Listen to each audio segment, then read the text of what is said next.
man. I like how y'all ended that conversation exactly when the show went by. It's like we ended it. It's just like, oh yeah, we could have kept. That was talking perfect about timing. it. I wish we would have broadcasted that. Pushing like how to make a podcast. So if you were to Google that, it would come up for us. So we're still waiting for YouTube. They promised us that they were getting in the podcast game because YouTube is just a video podcast, but it's youtube.com/podcast. Because everyone thinks, oh, just put shorts on there. It's like, yeah, YouTube is trying to get in the TikTok and Reels game, but they also still want their long-form content. So all the YouTube experts out there will say, how long should my video be? Well, it's either going to be 15 seconds for a short or 2 hours if it's long, but consider doing both. And I think that's the best way to do it. So pick your topic. You can find the trending topics, but I mean, obviously, Jesse, you're a musician, so I'm assuming that's the game you're going to be in, or are you doing basketball? Because I know you're a basketball guy too. throw the basketball questions out. Yeah. Yeah, I kind of want to do like music, science, like spirituality. Oh yeah, that's what I'm talking about. Crazy stuff like that. Like, but also like really not serious. Like some random stuff. Like what's silly about certain people and what's humorous about serious art. Right. Well, I'm gonna plug our I think it's our highest rated podcast. Are we already living in the metaverse? And it's basically talking about exactly what you're talking about, just a real spin of like, are we living in the Matrix? But then we just intersperse it with movie clips that basically talk all about that. So it adds a little bit of lighthearted to a real topic, because that's out there in the zeitgeist, with a lot of clips taken from Rick and Morty, which is actually in the zeitgeist right now. How do you fire Rick and Morty? You fire the voice. So, but I think so. Are they changing voices now? They're actually recasting new voices. That's not going to work at all. Well, that's insane. You don't think ChatGPT is like, my time to shine? ChatGPT, create a voice for Rick and Morty. There's got to be someone out there who's just like ready for that. I know for a while after the announcer from SNL was ready to retire, but on days that he would call in sick, Daryl Hammond would just do an impression of him, and nobody knew. And then he got that job. And then he got the job, and then I assumed that he was going to job. do the Don Pardo voice, but I was like, no, now I'm going to use my voice. Yeah. But that was cool. That was like, how good of an impressionist are you that like he called in sick? Don't worry, I'll be him. He was doing deep fake IRL, which is pretty deep. So welcome, Jesse. Jesse, what have you been up to, man? Yeah, What you've have been all doing? around the world, played basketball and in like Boom, we're on. since last year. I know. We haven't played ball in a while. I've been missing that. I would like to hoop. Where have you been performing anywhere? Yes, in September.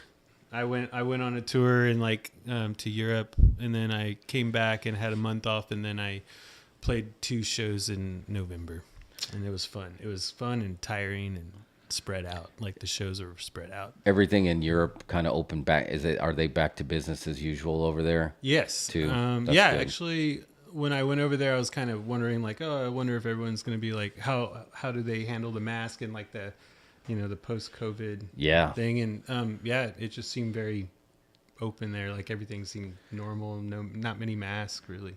When you're on the road, is that when you get a lot of your writing done? No, actually, no. The opposite. Yeah, pretty much when I come. Yeah, because I'm not really like the kind of musician who's like, oh, I have an acoustic guitar with me on the road and write songs. Although I like those type of musicians, and I have like sometimes I want to do things like that, but for the most part, I'm so focused on the shows, on performance. Yeah, trying to make sure I do them. I don't think you, especially when you're doing like multiple shows like back to back, I don't think it's a little difficult to focus on what the next big thing is going to be for you. Like this is already like you're already on. Yeah, just like trying to stay kind of in the moment and being like, okay, I'm on this tour and like I'm here to present these tracks, and how can I, just staying focused, I guess. All right. How would plug your stuff? Like what is you have a label and you have a band and everything. Yeah, well, label definitely. Yeah, Maxman. I think last time maybe I talked about it a little bit on the podcast here, but yeah, a really cool label of. We didn't have a camera last time, so now they can That's true. attach That's your true. audio to your visuals. That's true. But yeah, great label. Like all these guys are from amazing bands. They're all like kind of doing their experimental like solo works with our label, and we're kind of like a collective, like a little bit of an agency and a label, and trying to represent like the artists, and a big focus for us is to work into the film world of music, you know, trying to get our artists in placements, you know, because that's really where a lot of the money is in music these days. So And it's so different, right? Because again, thinking about, even if you go back to watching That Thing You Do with Tom Hanks, right, and how the music industry was then, and then it was about pushing, you know, records, tapes, DVDs, but now what? Yeah. Like now, where obviously you're going to the streaming world too. yeah, But it's weird to like know like when you like put an album on Spotify, like it immediately like in some ways it devalues it, in some ways not, you know, like there's like situations where people who, you know, have a network and they know enough people, or they've been in the business long enough, like they can make a song and then years later they might sell that song to a big show and whatever. So there's musicians out there that like anytime they're making music, there's like value to it immediately once it's existing because they have a network to do something with it. But there's some artists where it's like they're not known at all, and as soon as they put it on streaming, it's almost like, well, no one's gonna buy your record ever. You know what I mean? Just Well, Yeah. some folks, I mean, there's a part of the music industry that's all about that, though, right? Just like internet, sort of like internet fame. yeah, I think so, probably. Because I was reading this article about, you know, Glorilla. Do you know Glorilla? She's like a hip hop artist, whatever. No. But it was like this whole article in her label and how they would come up with the song, record it, and shoot the music video all in one day. Oh, I did hear about that. In one day, this is the whole process. Oh my god! And it's like huge. Like it got a lot of endless amount of plays. Wow. They ended up doing a remix with famous people. Wow. And then it was like at all the big award shows. But it's just crazy because they're just That's like crazy. They're just like their whole thing is we have to get this out right now. Yeah, We have it right now. No, we're not wasting any time. Shoot the video. And it's like how do you shoot the video? It's like call all your friends. My friend has a Wow. cool car. We're just gonna shoot it around the car, and that's it. And launch it right onto YouTube, whatever, all the socials. I like and that. then it just exists. it's cool. Like I definitely think like that's an interesting way to go about something. You know, just being like in the moment, be like, let's capture this moment now. Like everyone's got the energy. Let's just like do it. There's something kind of really nice about that. That's cool. it's very organic. But I think TikTok, right, has changed the way music is approached, because you can have you can come up with a hook or hang just a banger on there, and then all of a sudden you're like, wow, that's really catchy, and then it becomes a popular sound, Yeah. and then people start searching it, and then all of a sudden you're like, well, we got to get these out to other platforms, and then you start following the song, you know, Yeah. just because it turned into, like, if you get like a brainworm attached to like a 15-second video, and then people are like, I was showing Mario the other day, I was like, we should do a video because this song, Don't F Your Coworkers, was just like this weird song about literally exactly what it sounds like, but then it was like such a brainworm, and it just had a nice hook, and then all of a sudden you see this got all these streams on Spotify. You're like, wait, were you a musician or were you a TikToker? Yeah, it's crazy. It's weird too, because like the kind of like the scenes like that I play in music, it's not really like a big scene for like the TikTok world, you know? Yeah.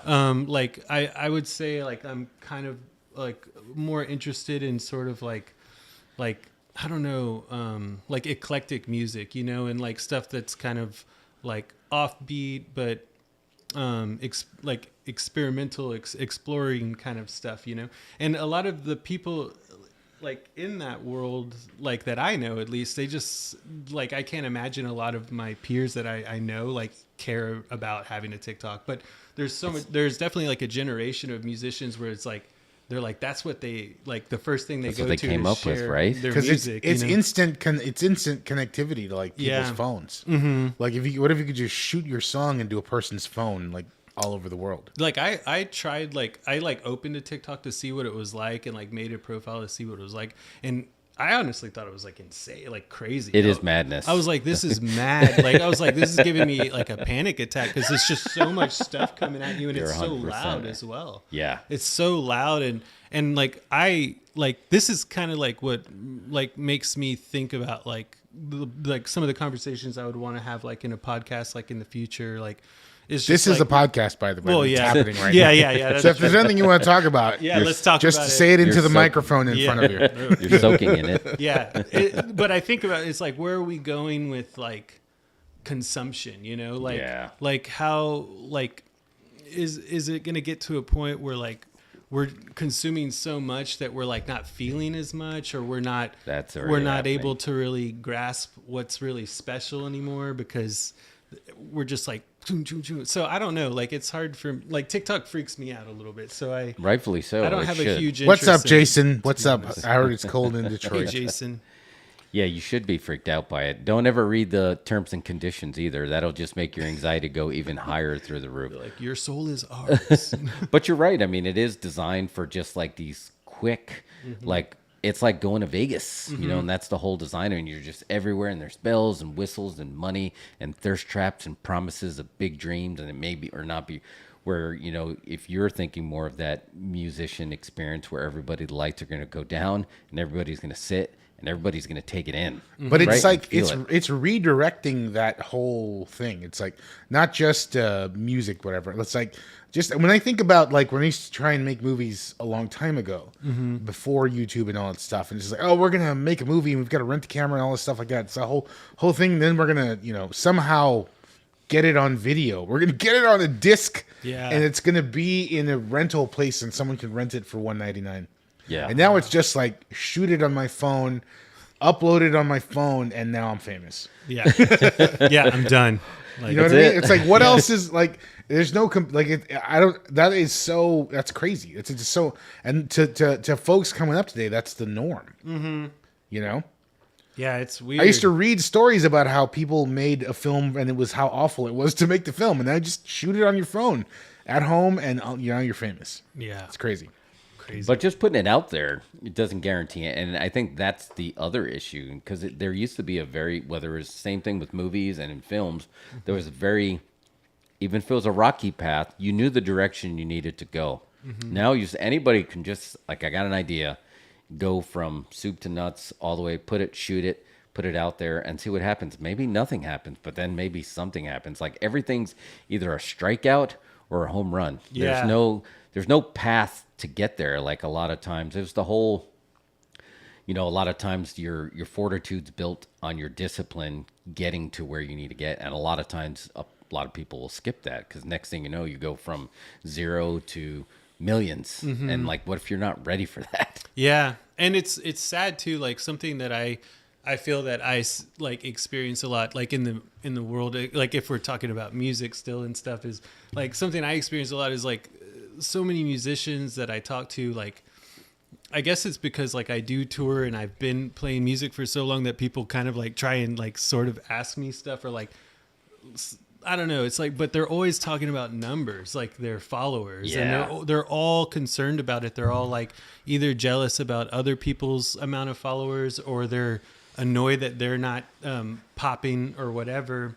Or not long ago, I this really talented woman I know from Austin, or she's from Texas, but she was living in LA, and she did all these really great music videos for like Latin music. She's like in the Latin music world. And she does like great videos, like amazing productions and stuff. And someone was talking about her music and that knew her, and they're like, yeah, I just wish she got more YouTube hits, And it's like, it's almost like dismissing like the art and the creativity that she like puts out, just because you like look at you like there's this really great, beautiful like song and like something interesting, something that someone created that should be heard, and then you like look at a number and you're just like not interested because not anyone else is interested. And it's just like, wow, like, is that where we are? Like, okay, shit. And people don't understand that live experience. We're all about the live experience. Even when you're sharing a film, which isn't live, but you're sharing it with viewers that are live, but even more so, a live performance is better. And that's dangerous, because have you heard of the, it's been dismissed, but there's some truth to it, the dead internet theory? No. So the dead internet theory What is, if there is? What if the internet does not really exist? Just think about it for a second. Wow. I don't know. but Tell yeah, me- so tell the me whole more. theory was it's just like when the internet was young, you saw a lot of experimental, you see all this kind of stuff. You saw a lot of creativity and things coming out, and somewhere along the way, like now all you're getting is bombarded with marketing Yeah. and things trying to find a way to take your data to make money. Yeah. And plus, you don't really even go to websites anymore, do we? Everybody just goes to apps. Yeah, I was thinking. Yeah, It's like filtered in. You're not going to look up a website for something you're interested in. You go to an app and then it filters you whatever it thinks. So, along those lines of what you're talking about, your musician friend, like looking at a number, I mean, they've already kind of proved there's more bot traffic on the internet than there is like human traffic. So now you're comparing like, sorry, the bots didn't like your song? No, I was about to say the same thing. Is that like even like the bands that are selling like the like most records of all bands, the ones that have the biggest numbers. There's all these like weird loopholes in the industry that like certain labels have with like blah blah blah that make those numbers come about, but like have a lot of those numbers aren't really real. So it's like there's this like illusion that like there's like these people are like this big because of these numbers, and there's a certain amount of marketing with them. So then all these smaller people who like don't have the funding in the marketing to make those like bots go up, they're all frustrated because they're not getting fake hits like others, and it's all just like really like crazy. It's not, it's sad, like you said, kinda. the art, there's Yeah. no art in that, where Yeah. I think that's probably, I'm sure you as a musician, I'm guessing that it's this, but you probably appreciate the live performance the most, because the whole thing, whether making a video or music or a movie, you're trying to garner a reaction, right? You're trying to make somebody feel something. You're almost trying to become like somewhat of an empath of like, I'm going to make you feel what I was feeling at this moment. And really the best way you can do that is live, right? Yeah. And I think it probably has something to do with the magnetic pull of what our hearts are physically pushing out, Yeah. and where you can feel that connection, where sometimes that won't translate necessarily through a screen unless you just happen to find somebody on the same frequency as you. But like Yeah. that live performance, you really can't substitute that. So I don't think that ever should. I'm not saying you shouldn't take, obviously we're on YouTube, I'm not saying not to take this into consideration, but one shouldn't negate the other in this sense. It's just another platform for you to get it out here. I'd love to do this in front of People, 5 right. people, and I'd love to do it in front of 10,000 people, but we're still going to be the same, but your energy is going to be amped up Yeah. when you're in front of more people, because you're like sharing the experience with Yeah. people, and there is like something cool about like being at a show, because you are kind of like you're like all experiencing it together, which Yeah. brings like this community feeling, which you can't really get looking at your phone, like No. like trying to like chime in on like a deep album. Like I'm into really deep music. I like a lot of like silly music too, but like I prefer like deeper music and like like stuff that makes your head, and that stuff is not good for like a phone, or like when people are like, oh, can you pop up your song on YouTube like at a party? I'm like, this is not how I this is not how I like prefer to digest Cameras, music, I think, you in know? my opinion, cameras are too accessible. You don't need a camera all the time. Because it's like half the stuff you film on your phone, whatever, you don't never look at it. Like you film the beginning of the Black Pumas concert as they come out. It's just on your phone. It's mostly people's heads, and it's just like, what are you filming that for? And like It's already going to be there. Yeah, let's say Yeah. you paid $90 or whatever to watch it, and you're gonna film it, but it's not like you're gonna film the whole concert. Just film the first 30 seconds for some reason. Yeah, but then just to there's have it. But then I guess like on the other side, you can think about like there are musicians who totally benefit from all of this stuff. Yes, like exactly. I'm kind of like the one on the opposite side, but there are like pop musicians who are like, this is exactly what I needed. Like I needed a TikTok or something like that to get it out to there. get that hook out. You know, Yeah. so I don't want to say like what I feel is like No, you're not wrong. right, I think but, I don't think, again, you want to talk about the metaphysics. I mean, when you really start evolving as a species, it's about and both. It's never about either or. Like anytime you get binary, something's going to break. You got to break the black and white and live in the gray. So I agree. Sometimes what works for one person may not work for the other person. Yeah, for sure. exactly. So there's something to it. And like the live show, I think of the live show as like soil.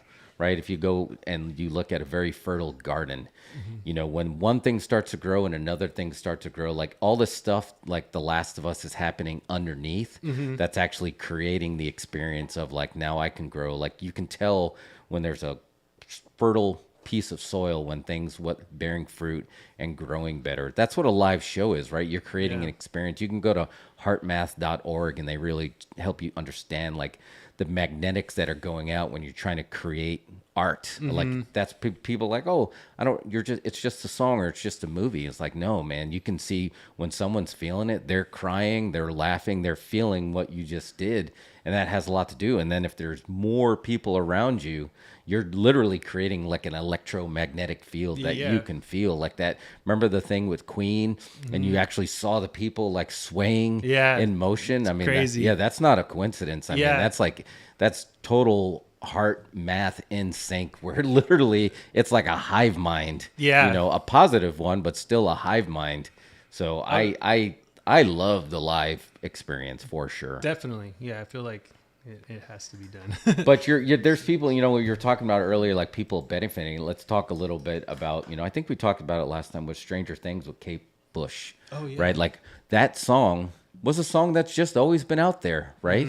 And boom, like she got it on Stranger Things. And supposedly she had all the rights, like all that money went to her. Like there was no label because by then they're like, oh, that's an old song. I'm not even going to worry about it. Yeah. But she just found the right thing to sync up with. And now all of a sudden, a whole nother generation looking to it. And it wouldn't have happened without certain technologies available. So and like the streaming platforms that are able to like pump out more material. So that's true. And it's and Mario, like he's in the same boat as us. Like there's some songs that you'll like, but then there's some songs that you'll hear in a movie and then you love it. Yeah. And then you love it. Like it's really true. I was thinking about that just the other day about how interesting that is. I was just, we watched the movie Sick on Peacock the other day and I heard that song from Erasure. And I heard that song so many times in high school and I was like, whatever. And now I've just been blasting that thing every day. Which Erasure song? Into it. Oh, what's the name of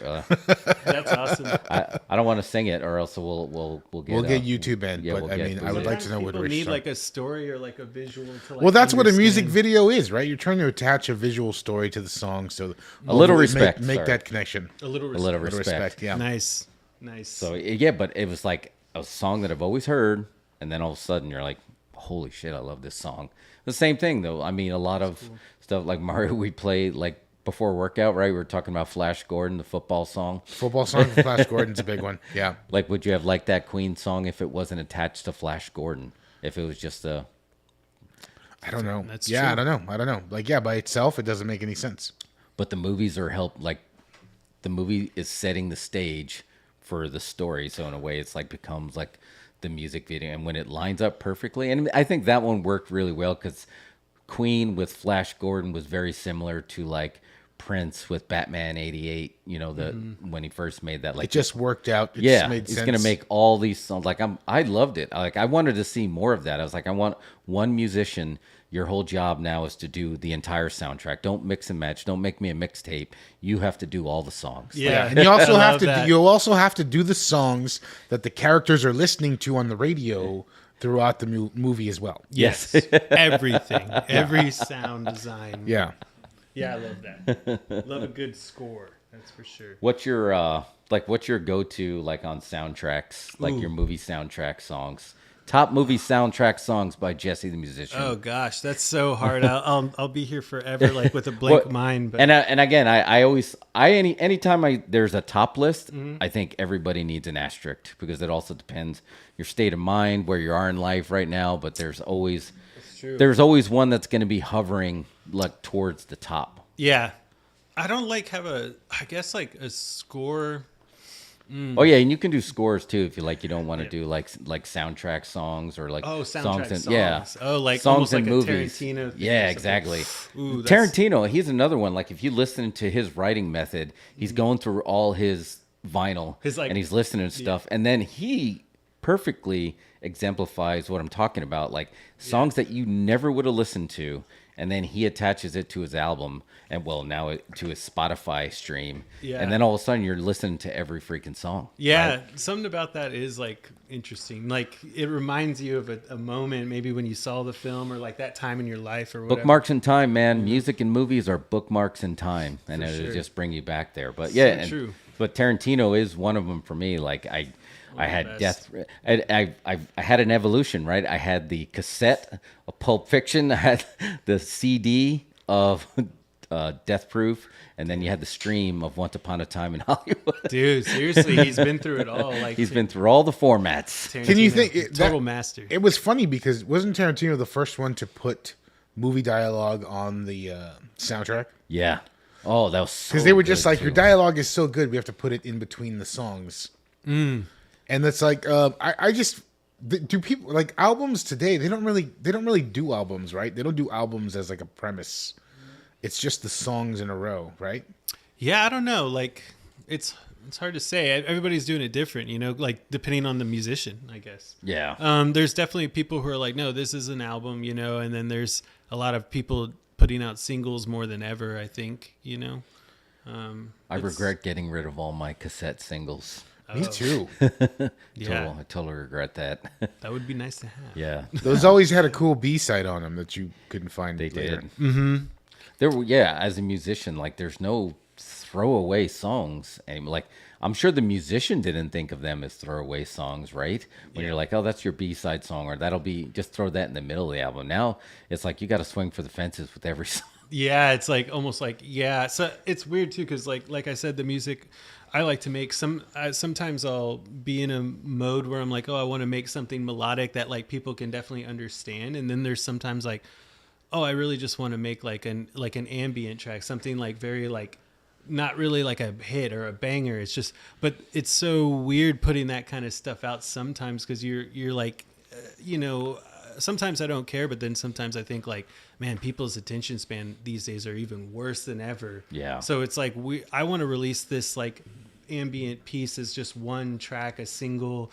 It's slow. There's no drum beat. It's beautiful. But some people might just think I'm a bad musician or something, but it's like, because they don't hear like a drum or a beat or like a hit, Yeah. So I don't know. Like, I'm really like, for a long time I used to be like, oh, I want everyone to understand like what I'm doing. And I played like in that post-rock instrumental thing, My Empty Phantom, for like 10 years doing that.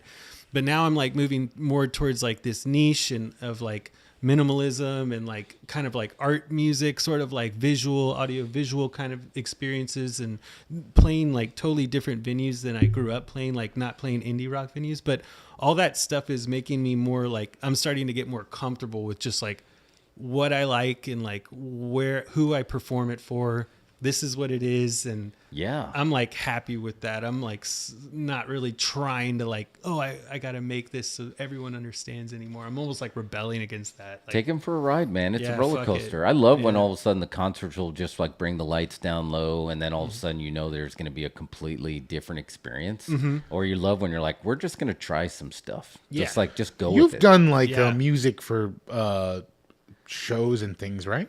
Like I've done like some little like gigs. Like I've done some doc music, some Nat Geo stuff. I've done some fashion stuff, but nothing crazy. I'm trying to kind of get more into the real world of. But you want to do like films and stuff. Yeah, that's definitely something I'm like really really want to do. There's a buddy of mine. He was like, he does music and stuff like that, and like he just out of the blue he told me, I did Anderson Cooper's theme.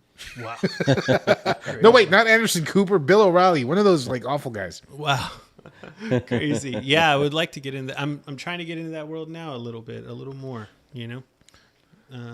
talking to some people, but we'll see. Hopefully.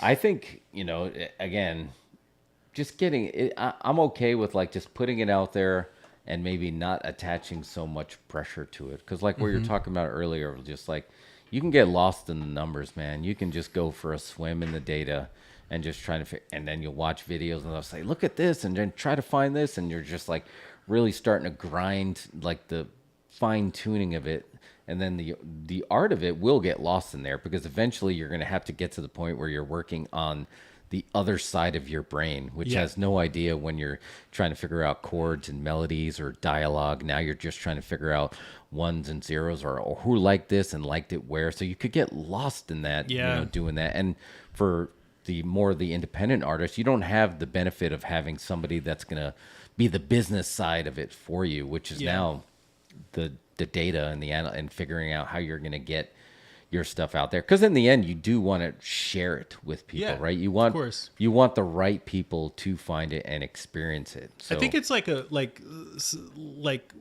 being like perfectly balanced in the middle of like, you put out a track, you want to honor your work by not just like throwing it out there and just being kind of lazy, like, oh, just put it out there. Even though there's something cool about like, I like that whole dropping a mixtape, like whatever, like boom, there's 10 songs. You didn't know, no one knew they were coming.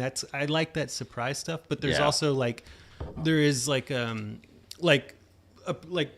professional way would be like, you have this whole plan, like you finish the record, you have a whole campaign for the record, which costs a bunch of money to get people to write about it, to get the gatekeepers to tell the certain people to write about it. And it's all just this monopoly kind of thing, It is, man. And so it's almost like you want to kind of be like, you want to put it out professionally like that, but maybe like not so much to where you're not enjoying it anymore, and to where you're just like kind of feeling like held hostage to this like format of like, oh, we have to put it out this way. I think like sometimes I think in the end, like when everything is done, maybe like when an artist is gone, all the work that they've put out, that's like the beauty, like that when you really can see it all, then you're like, oh man, this person like lived for this and they left all this here. And that's really special. It's not really like, were they like I don't know. It's a confusing thing, because like I said, it's like meeting in the middle. It's the business and pleasure sides of the brain. Yeah. And I went through this with pro wrestling, and I think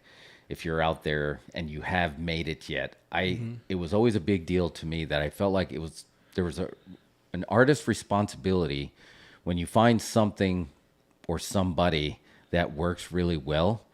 Once you have that platform, I think you need to turn around, stick your hand out, and help the other people up. Definitely. We had a lot of wrestlers that like you help on the way up, and then they get there, and then you don't ever hear from them again. No matter how good, like you could have the best matches, like, oh man, thank you, you made me look like $1 million, and then nothing. Not everyone does that, but I think because now you have some currency to help other artists, right? Yeah. So like you're saying, hey, guess what? You don't have to do that bullshit. Like, don't worry about going to this person and going to this gatekeeper who probably isn't a creative person. Now, an artist who's made it has some currency, and then you can say, hey, listen to this. And it could just be something out of nowhere. And then all of a sudden you're just paying it forward. And I feel like, when you get into the metaphysics of it, like the universe can't multiply by 0, but now you have 1, right? And now it's just like, hey, just check this out. Just give it a listen. And I feel like there's something to that. That's why people like when Louis C.K. is like, look, I know you're going to probably torrent this.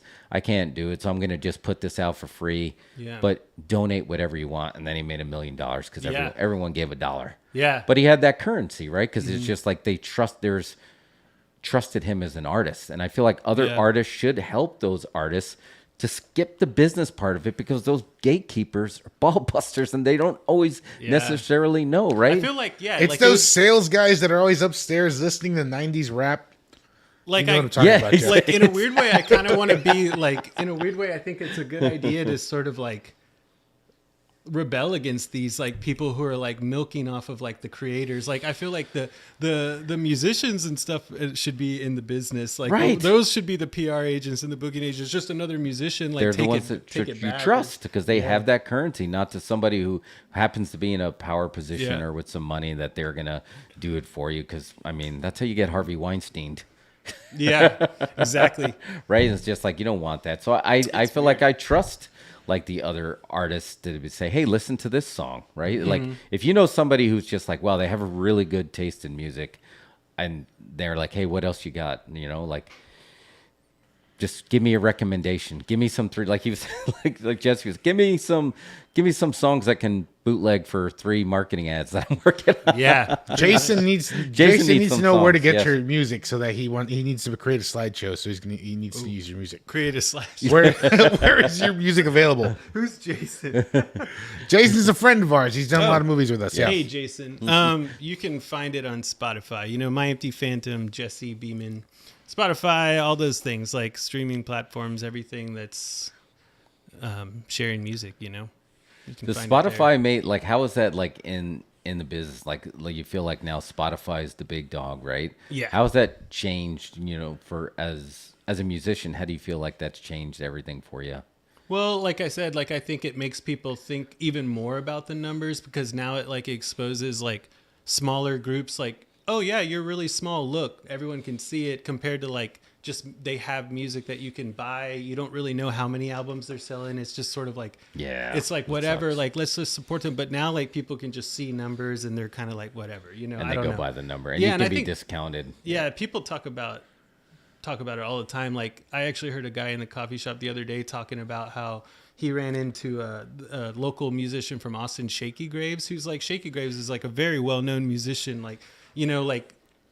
People know him everywhere. You know what I mean? Yeah. But this guy, was he's a New York guy. You could tell he was from New York. He's got the accent and he's talking to someone on the phone. And he was like, man, I ran into that guy, Shaky Graves, blah, blah, blah. And he was like, but no one recognized him at the airport. He's a nobody, so it was cool to see him. And I was like, dude, he's not a nobody. Right, I know, this guy man. puts himself out there. He plays his ass off. And this guy just is oh, no one knows this guy. And I'm probably because Shaky Graves only has 80,000 followers or something. That's just not enough to be somebody to even his own audience. you Yeah. know? So I just his numbers is so weird. Yeah, if somebody's focusing on quantity anyway, instead of Yeah. the quality is where it's at, right? Yeah, it just makes you be able to put, I don't know, it's a weird thing. But I'm not bothered by the numbers personally because I feel I've gotten comfortable with the fact that oh, I'm lucky enough that I can tour and I have over the years built a network to tour. So I think that's also why I've gotten real comfortable being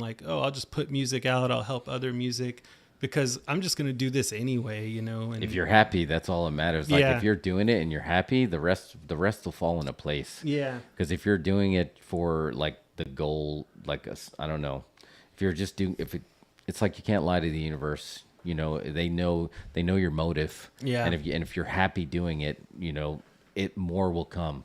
That's the whole, field of dreams, man. If you build it, they will come. Yeah. That's all they meant. Just got to keep going. Yeah, definitely. But yes, in the end, music industry, difficult, for everybody. Yeah. Everybody involved, the musicians, the people involved, trying to help the musicians or everything. It's just a difficult. When we when the aliens come and we evolve our species, you're no longer going to hear terms like industry and corporation, something that could be considered faceless, and then you have 100 faceless things creating one task, and then nobody can see who the bad guy is. Yeah. Yeah, we're going to get rid of all that. Don't worry.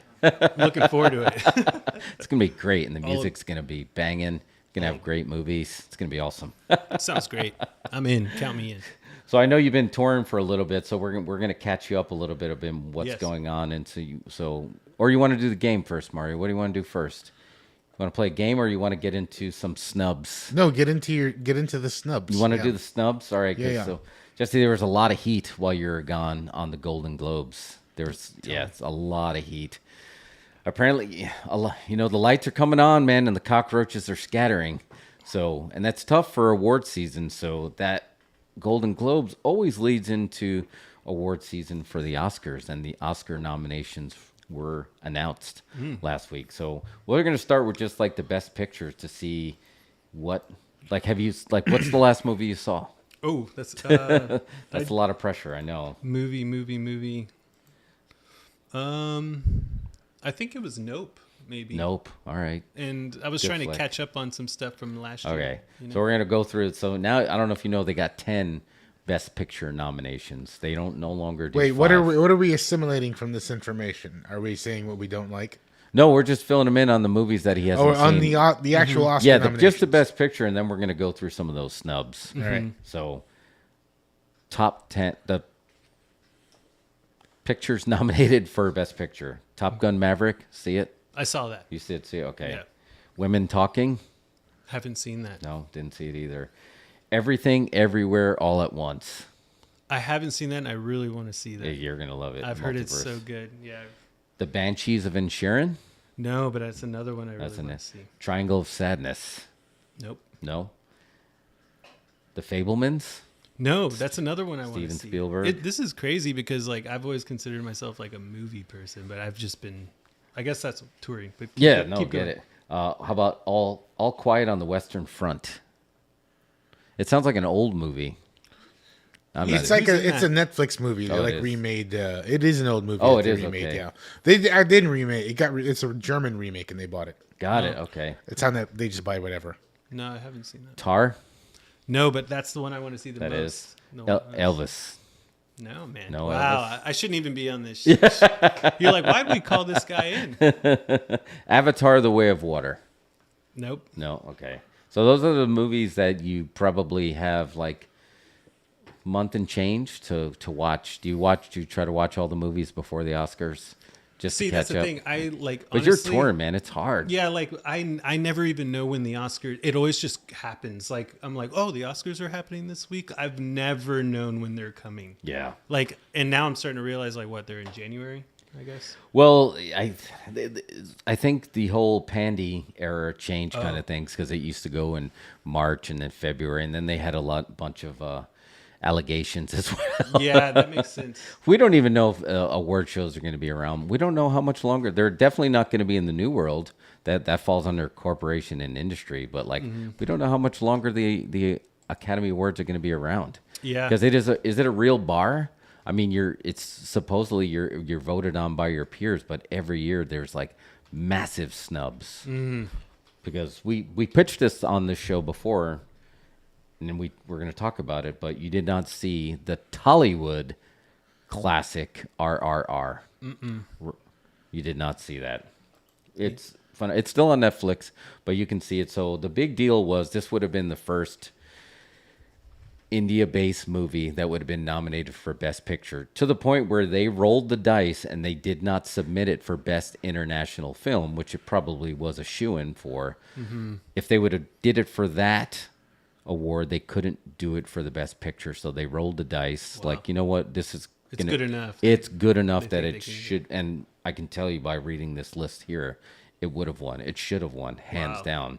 Wow. But it got snubbed. And you saw all those films. Yeah, no, I did not see Tar, and I did not see All Quiet on the Western Front. I wanted to see Tar, but Tar it was seems it's gone good. from theaters immediately. I know it, but I read good stuff about it. yeah, But, I wanted to see Tar. They should have let it linger around for a while. So there's some snubbing going on. So basically, these awards are bullshit.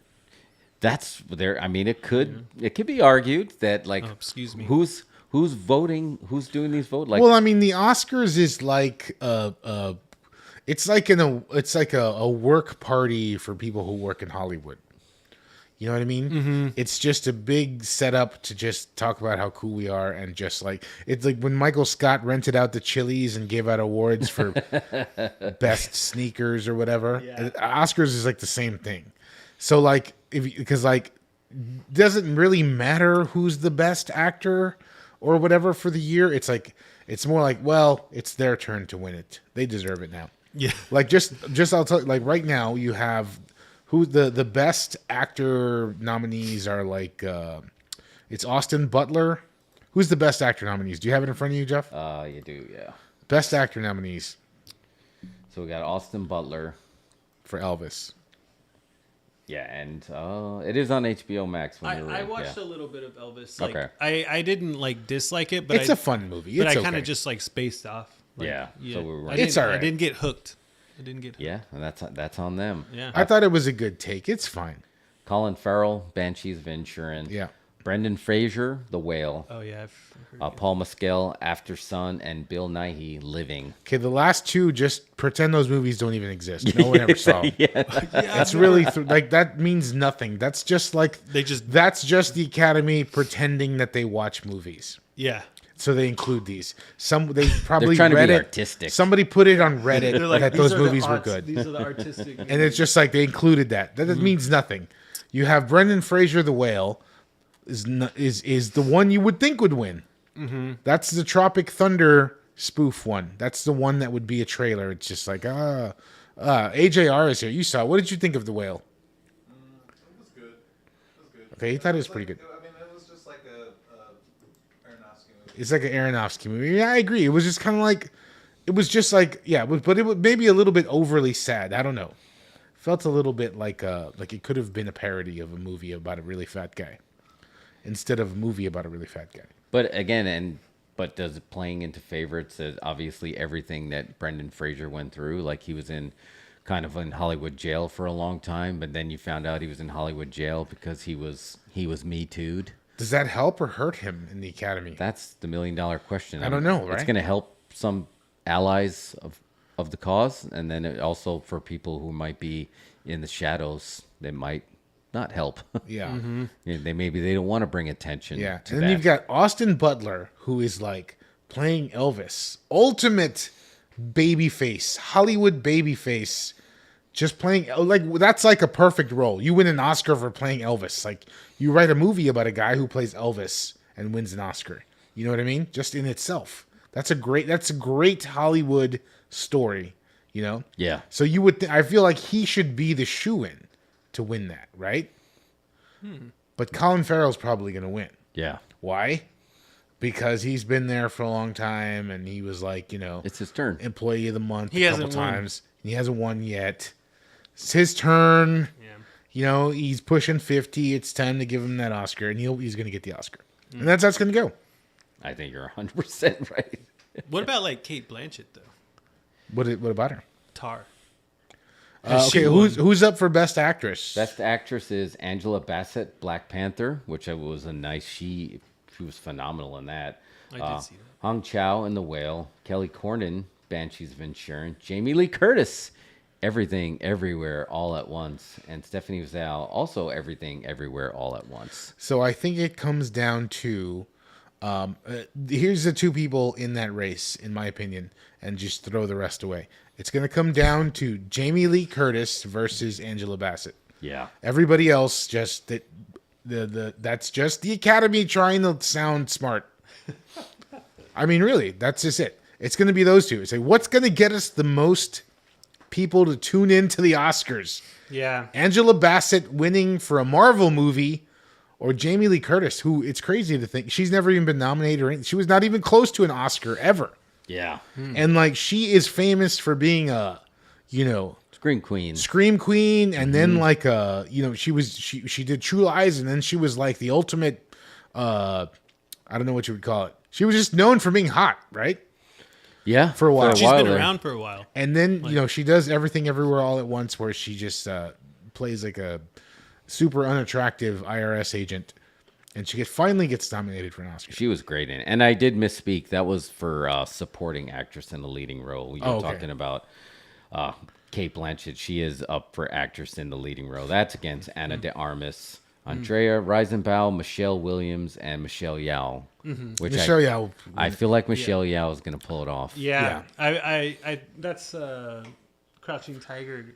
Right. Yeah, she was Yeah, in it. I mean, she's been around for a while as well. And you Yeah, know, she's been around, and I was watching like something about her in the movie that she just came out with or whatever. Oh yeah, she's great. Mara, we went. Was that a Weird Wednesday filming? For what? Where we saw young Michelle Yeoh. What was that? Martial arts What was that movie? I was forgot the so title. I don't even good. know. It was like some random movie, 80s. I think it martial was arts. because Everything Everywhere All at Once was Yeah. playing. They were playing these old Michelle Yeoh movies. Nice. I can't think of the title at the moment. I have to check my app. But yeah, it was really good. So. Nice. But I do think Mario's right. I think they just say, okay, you did your time. It's your turn.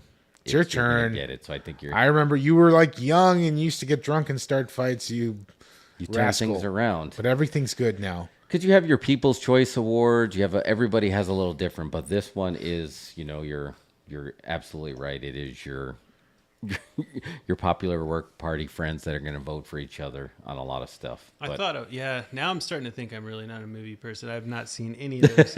But I did look at a list. I always do this. I always look at a list at the end of a year, and I'm like, what were the best movies of this year? well, the best movies, and you're right, because remember the Oscars don't actually very rarely match the box office. That's only recently when they extended it to 10 because they realized, wow, we're really getting out of touch with all these artsy movies that nobody saw. So we better start including some crowd favorites because, yeah, there's going to be a lot of people who've never seen any of these movies, but match it up to the top. Shouldn't, in theory, the top 10 grossing movies of 2022 match the best pictures, right? Yeah. For the people voting for it, like, what is it really going to be gauged on? And of course it doesn't. But you then, can't do that because then people start just going to movies to be heels. You know what I mean? They'll just start campaigns on social media. Everybody go to this movie so we can win Best Picture. That's how we get Bodie McBoth-faced. And then all of a sudden, it's just whatever. It's just... Well, Jesse, I could tell you, I mean, yes, you are a movie person. It's just you have a taste, so you just stick with your taste. But I can tell you, knowing you, everything, everywhere, all at once. 100% go out of your way. Run, don't walk to see fine that film. film. I've had good people tell me that. Yeah. It's probably gonna run the table at the Oscars with some exceptions, but I thought it was interesting this year that Tom Hanks is, he's always been America's nice guy, America's dad, America's favorite guy. He's not nominated at all, but he's nominated for 2 Razzies, which is the heel show of the Oscars. That you would have thought that Oscar award-winning Tom Hanks has now been nominated for Razzies for worst acting in 2 movies, in his Otto movie and playing the Colonel in Elvis. Wow. Like, can you believe that Tom Hanks? The world has changed. Tom Hanks is no longer over. No, It's what happens. What happens to everybody. Well, and you get to that stage where you think, would you think if we asked 15 years ago, even 10 years ago, go back and tell your former self that Will Smith and Tom Hanks are going to be somewhat heels in this, you wouldn't say, no, not those 2. Never. Yeah, but it is. It is. The time is Here come. we are. He said it. Harvey Dent said it. Either die a hero or live long enough to see yourself become the villain. Yeah, I hear that. Yeah, that's interesting. Yeah, I don't. But again, don't let this be a gauge. But I did want to ask you one more thing on the Oscar stuff, just because you're a musician. What are your thoughts? Oh, we didn't get to play the song for him. Not to. Oh, we didn't get to play that. Best. Yeah. I can't play it because, if I play that for real, the YouTube will just shut us down completely. Yeah, especially they'll this come to song, our man. house and serve us papers. But yeah, it's best original song from RRR. So it is going to be. I think that one's going to win because it's going up against Yeah, because that's they're going to give it something. Hold My Hand from Top Gun Maverick, Lady Gaga, and Blood Pop. This is a Life, Everything Everywhere All at Once. Applause, Tell It Like a Woman, and then Lift Me Up, Black Panther, Wakanda Forever. So I feel like not to. You're gonna maybe during the break we got to play it for you because I'd love to get your reaction to it. As long as they perform it on the show, they should. If they perform any of them, they got to perform that one. That video, I mean, that scene in the movie, it's the most exhausting dance that you've ever seen. You don't realize that they can move that fast. And it looks better than the kung fu. Yeah, it almost looks feels like aggressive. CGI. Wow. The dancing is so good, it looks like CGI. It's aggressive and the body movements are sharp and pow, and the song is like that too. It's just pow pow, not to, pow pow I'm pow. gonna watch that tomorrow. Man. Yeah, I think that's worth it. time. And you can I'm pretend that's a mini series and watch it in 3 parts on Netflix. Wow. Because it's long. Wow. And I found that perfect spot where you can stop. Nice. And then it was good, and it's and it doesn't take away with. But I have Mario, when you got pulled in, you ended up watching it all in one sitting. Yeah, Right, you immediately. just pulled I just it in. knew I was gonna love it. After the first 10 minutes. Nice. All right, cool. Amazing. Let's take a little water break, and then we'll come back and we'll play that game. What's that thing? I bet you think my favorite bubbly is champagne. Well, surprise. What I really love is Sun Country Wine Cooler. It's a truly marvelous blend of real fruit juice and premium wine. As a matter of fact, it's the best tasting cooler I've ever had. So when they asked me to talk about Sun Country, naturally I accepted. Sun Country. Say, gimme the real juice cooler. They told me I'd be working in fur, but this is ridiculous. Wang announces the most important step in managing information since the computer, WangNet. WangNet is the electronic connection that gives anyone in your office any kind of information they need instantly by linking together every conceivable kind of office equipment, no matter who makes it. WangNet links you to floors below or satellites above, using just half its capacity, leaving room, of course, for Wang's next breakthrough in office automation. I am here to make a pitch for Sun Country Peach. Why me? Because I'm crazy about the taste of peach. And Sun Country Wine Cooler is the most refreshing blend of premium wine and real peach juice I ever pitched. It has such a great taste. It's how you say it? Peachy, peachy. Sun Country. Say, give me the real juice cooler. You know, I don't mind doing cuchi in a bear suit, but it's so itchy. Caramba, me está matando tantas hormigas dentro de los pantalones. Let's buy our small computer from the giant computer company. You can't beat Goliath. No. Right, David? Sir, let's go with Wang. Nobody makes a better small computer or word processor. They're giant killers. It happened before. It can happen again, because nobody's hungrier than Wang. He's right. I used to be frightened by all the wine coolers I saw.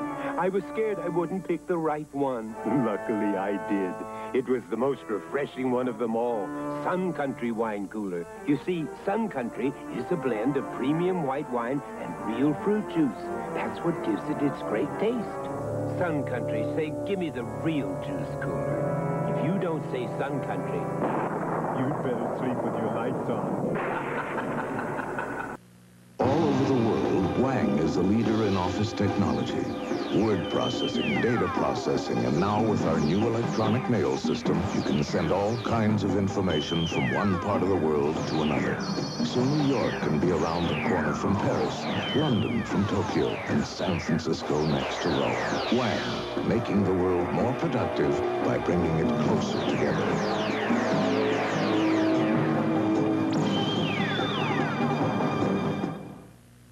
This is the tale of the Sun Country Kid. Rode into town on a horse he called Sid. Bought Sun Country wine coolers for one and all. Said, drinks are on me. Go on, have a ball. Sun Country's made from juice that's all real and premium wine for refreshing appeal. One sip and you'll know my story is true. Because when has this bear ever lied to you? Sun Country, say give me the real juice cooler. So ask for Sun Country. It's fun, never stuffy. And you can take that from a bear named Duffy.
On all new releases at Rogers Video.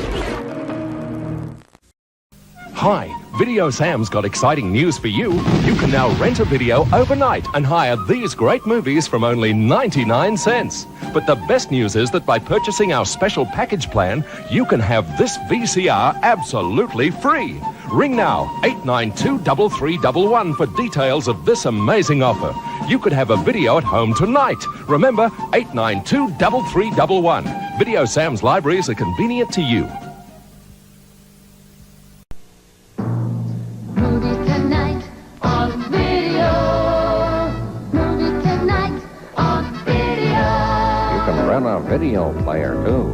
There's a store near you, sweetheart. Movies tonight on video. They're helpful and friendly with films for the whole family. Movies tonight on video. Movies tonight on video. All right, we're coming back. The microphones are on now. Drop it like Checkity it's hot. check. All right. I was born to love you. I was born to lick your face. That's what I always think of Caddyshack when I'm just do that. I don't think the slow jams. I think Caddyshack. Hell yeah. No, you're doing it wrong. So speaking of that, we have a game. We're gonna be testing.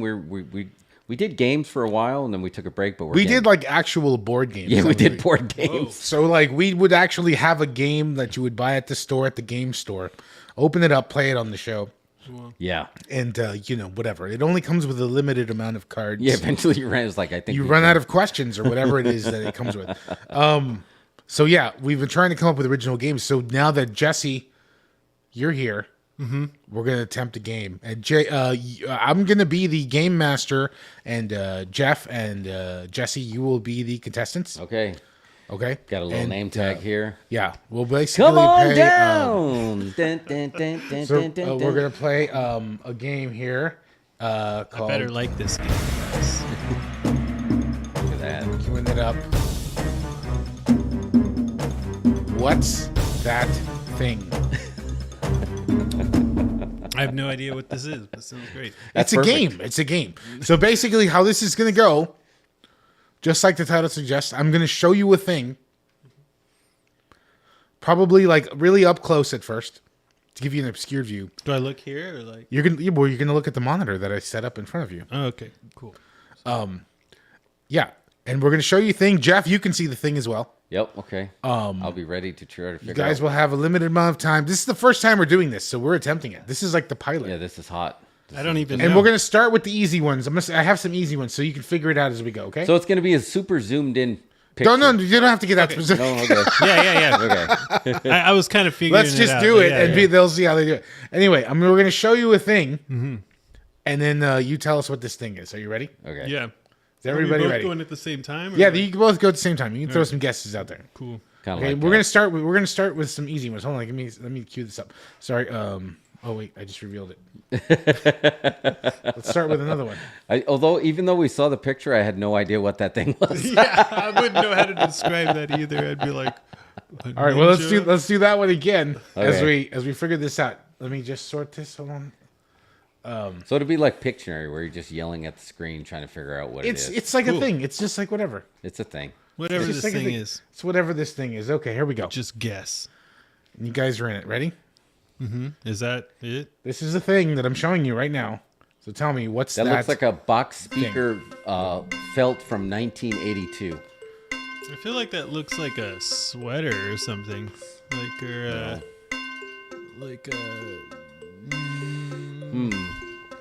No, maybe not a sweater. Maybe it's a turtleneck.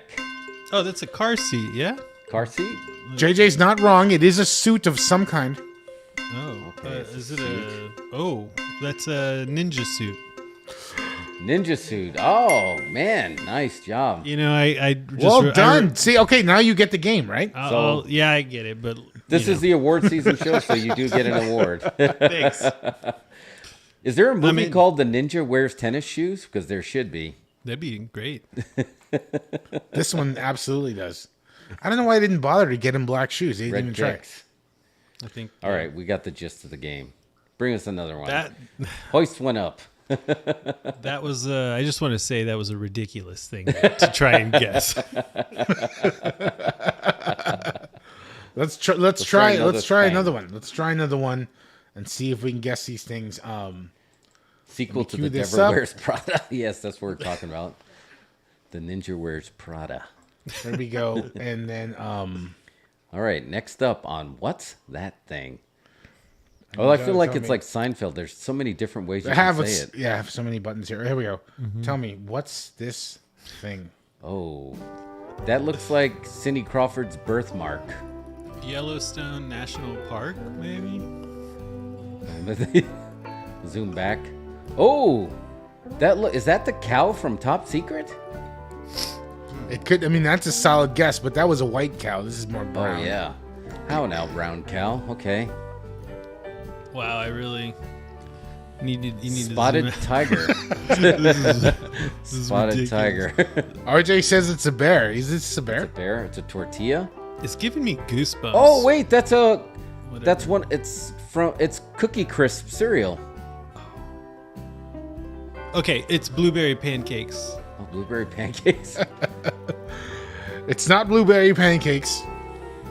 Oh, that's poppy seeds. Oh, that's. Oh, and I see a piece of bacon. Is that a bacon double cheeseburger on a poppy seed bun? No, it's a bacon, egg, and cheese on a poppy seed bagel. So close. Really close.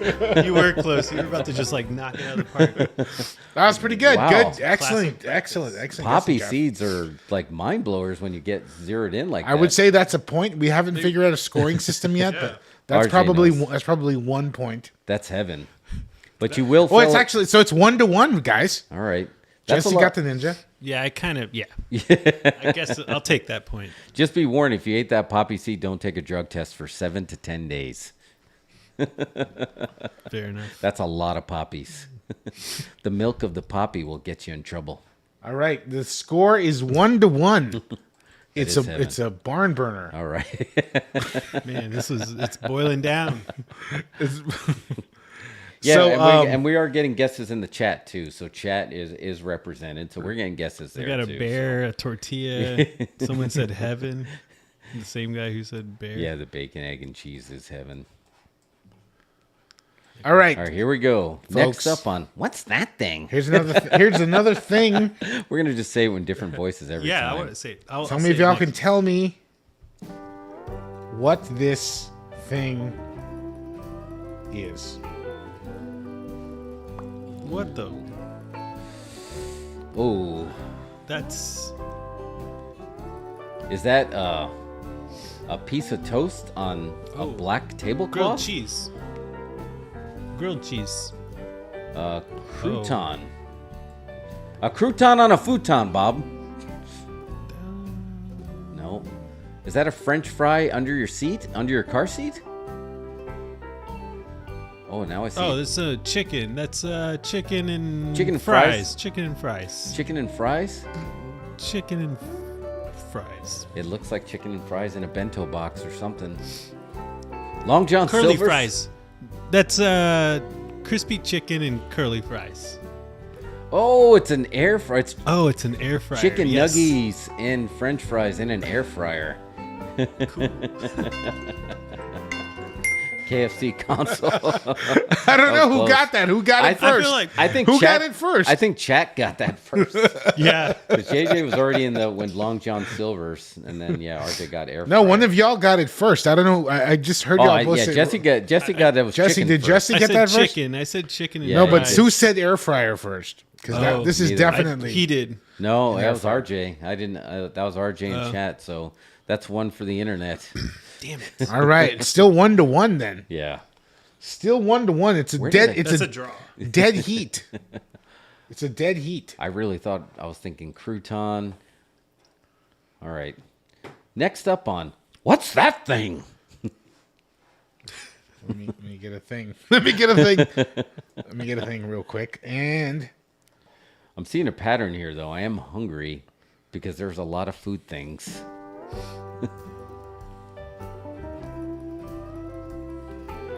Green screen? That's. Has it not rendered yet?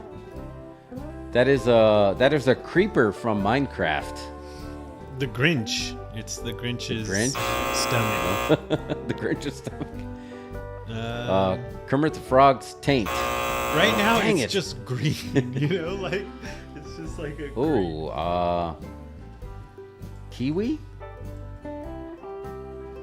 Not Kiwi. Slimer. The hit movie The Green Lantern. I can't even guess. Like I really... Is that avocado? Cabbage. Frozen lettuce? Oh, Brussels sprouts. Yeah. Oh, Nice. Brussels sprouts. Yeah.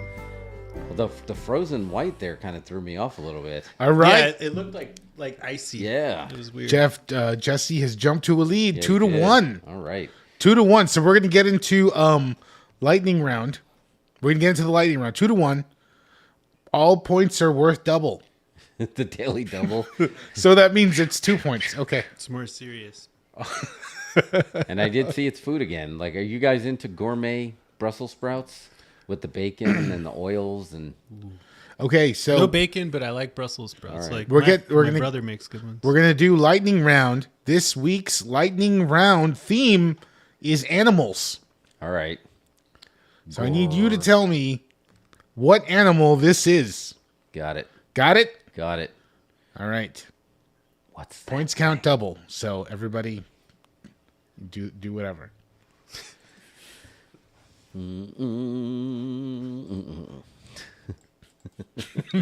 up this animal. It should be hyena, gorlami, slime. All right. Here we go. Now, tell me, what is this animal? Rabbit. Bear. Frog. Grasshopper. Turtle. George the Animal Steel. Oh, that's a dog. It's a dog. Oh, that's a gorilla. Oh man, that green was throwing me off. That's a silverback gorilla? With the monkey on the back? Wait a minute. Hairy gorilla. Does he have a banana in his mouth? I think so. This is a bird gorilla hybrid.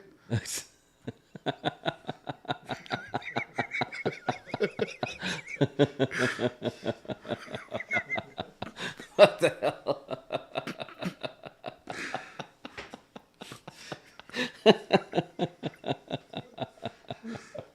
That's some Island of Dr. Moreau stuff, man. Science has gone too far. I'm actually not sure what this is called, but It's hilarious. It's so weird. The bird gorilla. The bird-dilla from the down under. From the place down under.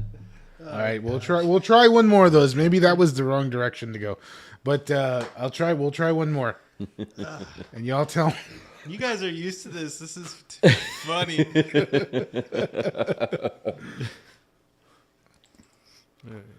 We'll try. Oh, no. Did I mess that up?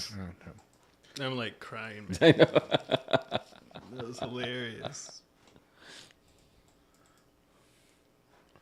I had a feeling. I was like, he's not. It's not a Yeah, banana, I guess. well, that green was really throwing me off. Like, it's like trying to find a sailboat on a bunch of dots. The green was like pulling me in. I didn't realize that those were spaced between the bird gorilla legs. Yeah, I like how like the first photo is just like a blob. Yeah, exactly. It's just like, Here's one more. Yeah, there we go. Potato chip monster. For double points. What's this thing? It's an animal. Thundar the barbarian. Alligator. The turtle. Rhinoceros. Giraffe. Oh. Well, that looks like, is that a whale's blowhole? Oh, it looks like a tusk. Is that a tusk? It's an elephant trunk. Cone head, banana. Do the chickens have large talons? That looks like it's a swan. It's a swan? It's a swan. It's a geese? A duck? Oh, it's a banana swan. Banana swan, what the hell?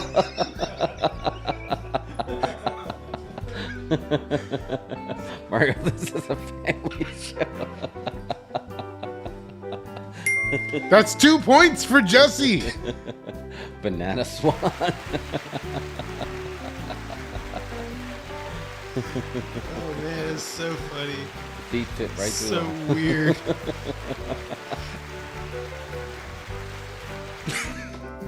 All right. This show, when you don't want to take edibles, tune in.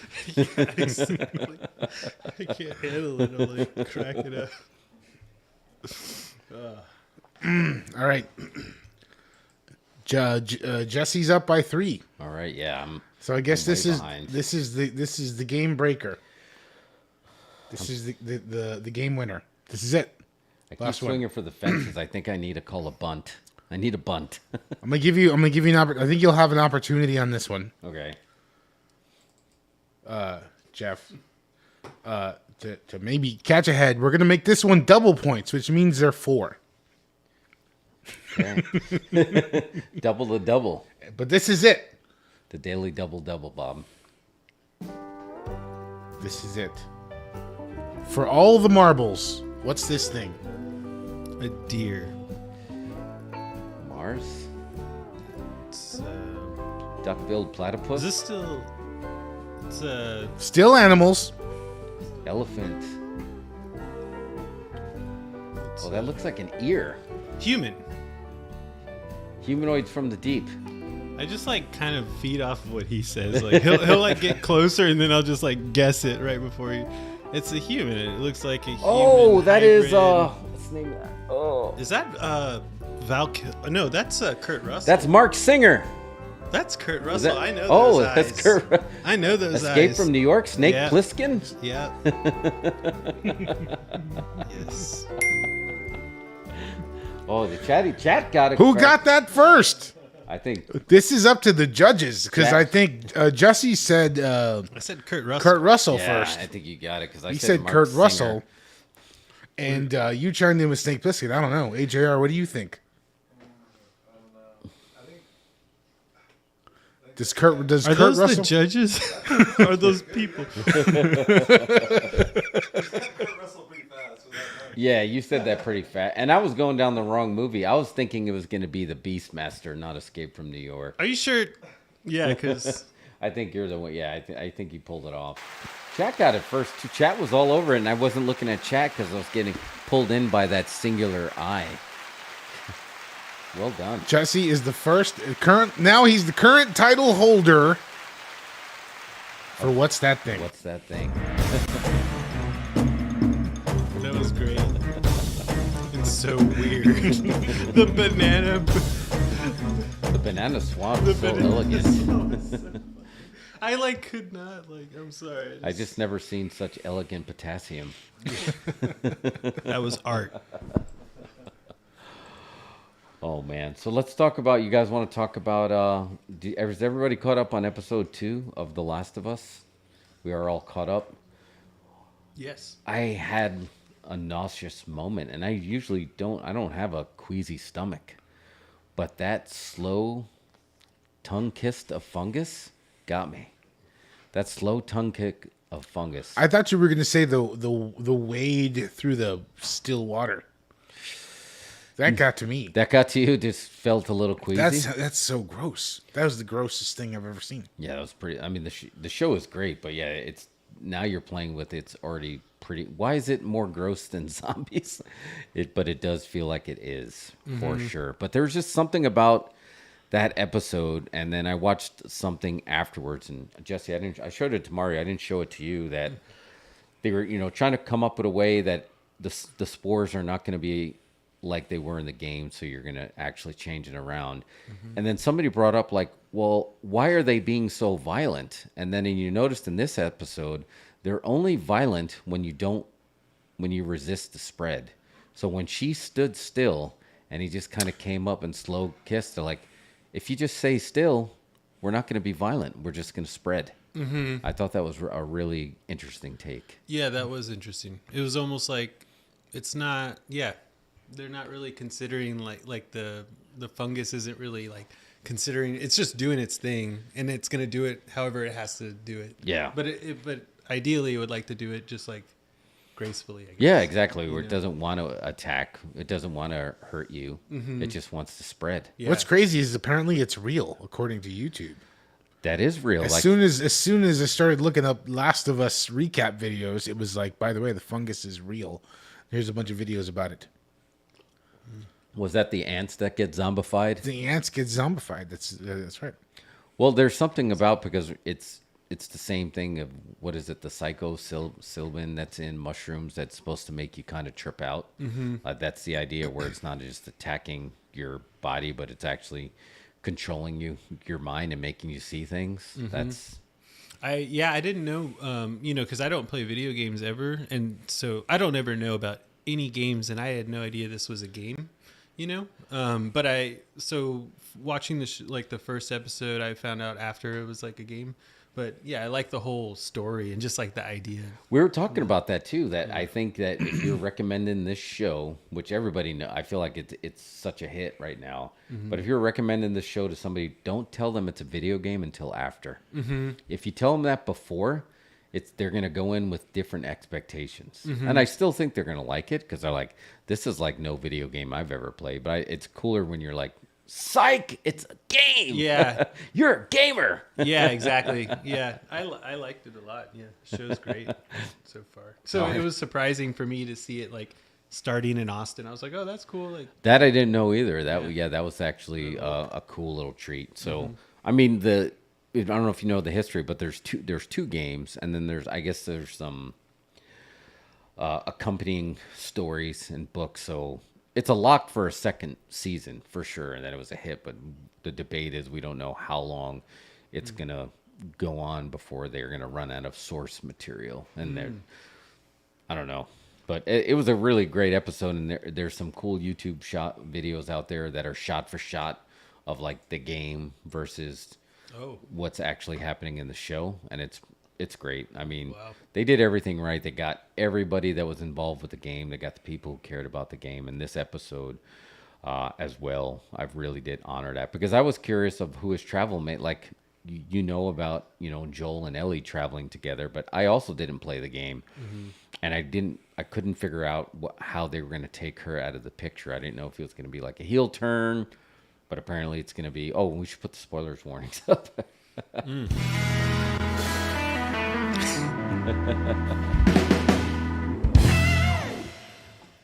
That it was going to be actually a noble sacrifice. Yeah. I mean, Instead. I was like surprised just how the whole show started, like with episode 1, like how I kind of thought like, they were introducing one of the main characters, and then just boom, gone. Yeah, just like that. And RJ brought up, and Murray brought that up last week, right? Of just like the 5 years between game number 1 and game number 2 in that world was 5 years apart. Now you can show everything that happened within that 5 years. You can obviously, as an artist, you can say what's going to happen in these 5 years that gets you from point A to point B before you get into that source material, because HBO has a great record of making fantastic shows, but people still talk about the Game of Thrones ending. Even though House of the Dragon, I feel like people forgave them, and that was also a hit, but people still talk about, man, you messed up that ending of Game of Thrones. People get like attached. They want to. Yeah, and they want it done right. And they did, and there was no source material left, so they just made it up. And like, it's okay to put filler in the beginning, but not the climax. The climax can't be filler. The climax has to be everything that you invested in us from the past decade is leading to something that we're going to make worth it. They should have just booked George R. Miller to write the show. Why didn't they do that? That would have made sense. Well, that's what they're doing with House of the Dragon. Yeah, they're not. Why didn't they just book him to write the end of the series? They're not going to make that mistake again. But yeah, but that's cool. I did not know you were caught up in watching that. But obviously, it's a monster hit. And actually, the ratings for the debut were only behind the House of the Dragon, and that was like record ratings. And episode 2 the ratings were even higher. Wow. So I mean, it jumped up. So that word of mouth and that buzz is really jumping out there. I saw that like preview for that for a long time ago, and I was excited. I was like pretty stoked. Yeah. About that show. I've been waiting for it. So. Yeah, and if you tuned in for like a breakdown to the point where we're going to show you Easter eggs, no, we don't do that here. we don't do that here. That's not. There's other better channels that have researchers and multiple editors, and then they dig in, and then there's just a script and like, here's 75 things you may have missed in the last episode of The Last of Us. Yeah. I'm still at that stage where it's like Chris Farley is like, what's that guy's name? Yeah, I like that guy. He was awesome. Pedro Pascal, though, is awesome, right? Yeah. He's so good in that. He's like, people are saying that he's like the new Harrison Ford.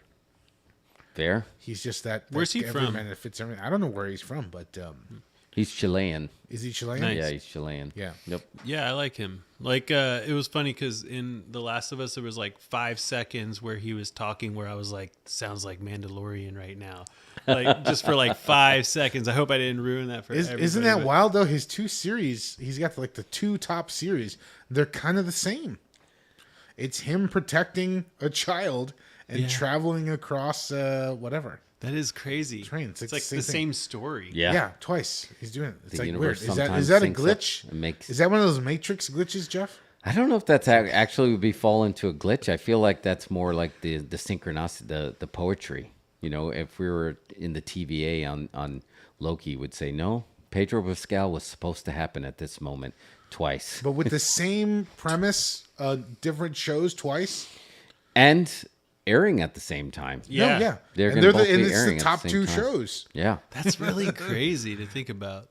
and he's protecting a child, and technically he was supposed to be wearing a mask in this one too, because he would have, if they would have got went rid with of the the mask, spores, yeah. he would have had a gas mask on that would have really looked similar to that Mandalorian armor. What? It's so weird. So It's yeah, kinda weird. There's definitely, I don't know if I would call it a glitch, but I think the universe is definitely winking at us with this one. Yeah. and just They're like, we're going to make you watch the same thing. Or twice. does Pedro Pascal have the cheat codes to the Matrix now?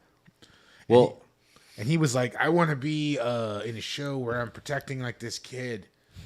And then just like, okay. you Twice. Did And then that. He's like, And oh, it's I've always been a Star Wars fan too. You know what? do a Star Wars one too. Protecting He's like a I might as kid. well be in Man. I want to be Mandalorian. Just like, there's a lot of people out there right now that were talking about that, and the same guy. There's a great YouTube channel called The Matrix Explained, and we were talking about this earlier, that there's some people that think they are victims of the Matrix. Like here at Dos Incredibles, we already know that this is some form of a simulation. It's not a matter of if it is. We know for sure it is, but we're still learning what the rules are. But there's some people out there that it clearly looks like they're part of the Matrix, but then they're saying they're victims of the Matrix, right? And you got Elon Musk, you got Logan Paul, you got Andrew Tate. These guys are all rich. So like, yeah, you're probably part of the Matrix, but you're probably the Merovingian more than you are the chosen one, right? So I don't know if you're a Matrix guy. Yeah, I mean, I love the Matrix, and I'm one of the few that actually even love the last one that just came out last year. I think that one's going to age really well. That people are going to go in there when you start realizing that we're all stuck in loops and doing the same thing, but it's all designed. You're not stuck. You're there for a purpose. And this is a perfect example of a loop. Like, did 2 loops come, like 2 bubbles came close together? Like, you had the universe where Pedro Pascal was Joel protecting Ellie, and then the universe where he was Din Djarin protecting Grogu, and then they got a little bit too close together, and now they cross, and now we're getting both. And it's great because it's great for entertainment. Because Or like the algorithm was like programming the perfect role for Pedro Pascal, right? And it's like, yeah, he's going to be this fatherly role, but he doesn't really want to be like, he cares, but he doesn't care kind of role. And it just came up with it, and it was like, great. And it just did it twice by accident. Oh, our show just blinked. Did you see that? What happened? Our show just blinked. Our show blinked? Yeah. What does that mean? Well, I think the Matrix, We had a that glitch. usually means the Matrix changed something. That was the equivalent of the black we gotta cat. watch these guys. We're going to rewind that. And They're just shifting see. a little bit over there. Too much. A little too much shifting. Because don't you guys believe, like RJ says, bots and NPCs with controlled oppositions? Like, not everybody out there is real. There's no way. What do you mean? Like the people out where? Like, so if you're driving on the highway, you're telling me that there's a person in every single car? You're telling me that there's a person in every single car and they just all happen to be going on a different mission at that time? You don't think so? No. No, I don't. I know for a fact there's no way. Like there's background characters, there's background rendering, and then there's side characters, and then there's semi characters, and then there's characters that as soon as you enter, because this is a script that's being written on the fly, right? So it's being written on the fly. So if you all of a sudden turn to an NPC, it'll be like, free guy, and you start talking about, either they're going to just like, you can tell, right? When you're talking to someone, you don't feel a connection, and they're just like, they're not listening to you. It's not that they're not listening to you, they're just not programmed to even know what the hell you're even talking Or to about. care about it. Yeah. Like what you're So saying. it's just like, no, I got this one thing to do and I'm just going to keep going. Yeah. But then you have the some that is just like, no, there's a side mission and you're going to do this. Like Westworld. If you picked her can up, you're going to go on the mission of her. And that's going to go down there. I'm like, no, we don't got time for that mission. Just leave her alone. Oh, please, can somebody help me? No, just keep walking. And, it's just like you're going to choose your adventure as you go. But I don't know.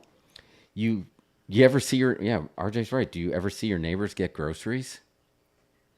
No, never. I've seen them get delivered. It's funny because like I actually have thought about like when I walk out of my apartment, like where I live here, I'm like, does anyone else ever walk out of their apartment? I never see anyone like ever out here. Like no one ever opens their door when I open my door. I'm like, how is that? There's like 50 or 100 people here. I have the complete opposite. Like I have my neighbors every single time I open my door to go outside, they are opening their door to go outside at the exact same time. Wow. So every single time, I'm not even exaggerating. I wish that I was exaggerating.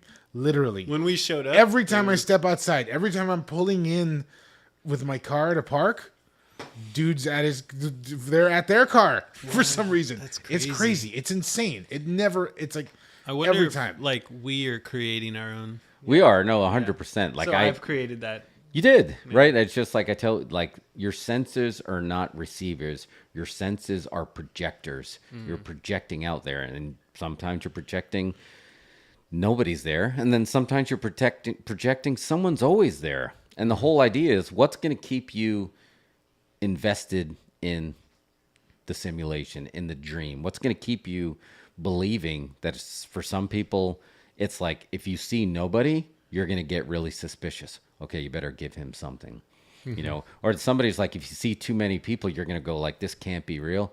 Okay, you better give him nothing. And by the person talking to, it's your inner self talking to yourself. That's actually your avatar that you're playing here. So guess you're both right. I think there is versions of that because it could be like 5 o'clock in the morning and I'll come to the same spot on my street. And sure enough, there's just a car driving by real slow. Doesn't matter what time it is. It's like, where are you going at 4 o'clock? I don't want to be here. Yeah. And I'm here. What are you doing? And like, and then I want to follow them. But then I'm like, no, I don't want to pick up that soup can because that mission may be... That might not be such a good mission. Yeah, exactly. Yeah. That mission might be, can you avoid somebody taking shots at you at 4 o'clock in the morning? Yeah. So it's like, I don't want that mission. Or like, yeah, exactly. Getting in trouble for following someone. Yeah. And JJ said he is also the only person that he knows in his apartment complex that gets groceries. Crazy. I'm the only one that gets Amazon stuff on my block. That truck always comes here, and I think my dog is creating that because he likes to bark at him. Weird. Like he sees the truck go by. Like the truck will go by. Yeah. But like they only stop at our place. They never stop anywhere else. Weird. We have mad Amazon people. I feel like Amazon makes it more complicated sometimes. I feel like I'll get one thing from one Amazon person and then another thing from another Amazon delivery person. Do you ever have that? No. No. You get them all together at once all the time? No, I can't. No, they come pretty randomly. It's not all together at once. I do notice like you'll have like a pyramid, like it'll look like someone made crop circles or some kind of like mysterious configuration on your porch, and next thing you know, it's just like a box of different things that you got all at once. Oh, it's not that crazy.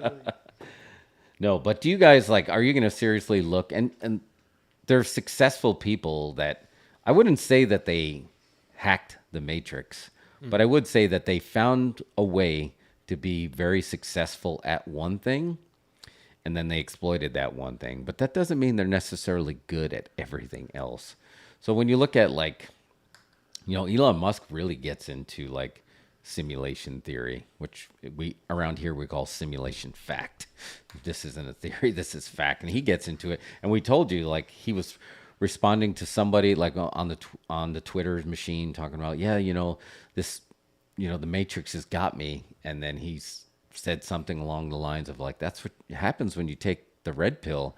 And then the writer of the Matrix jumped in and's like, you both can go F yourself. Oh. Because like you're and again, go check out the Matrix Explained, and he kind of gets into how you could understand what you're doing here, but you still chose one thing. Like really gets into deep of the illusion of choice, right? Mm-hmm. Like, do you believe we have free will, or do you believe it's destiny?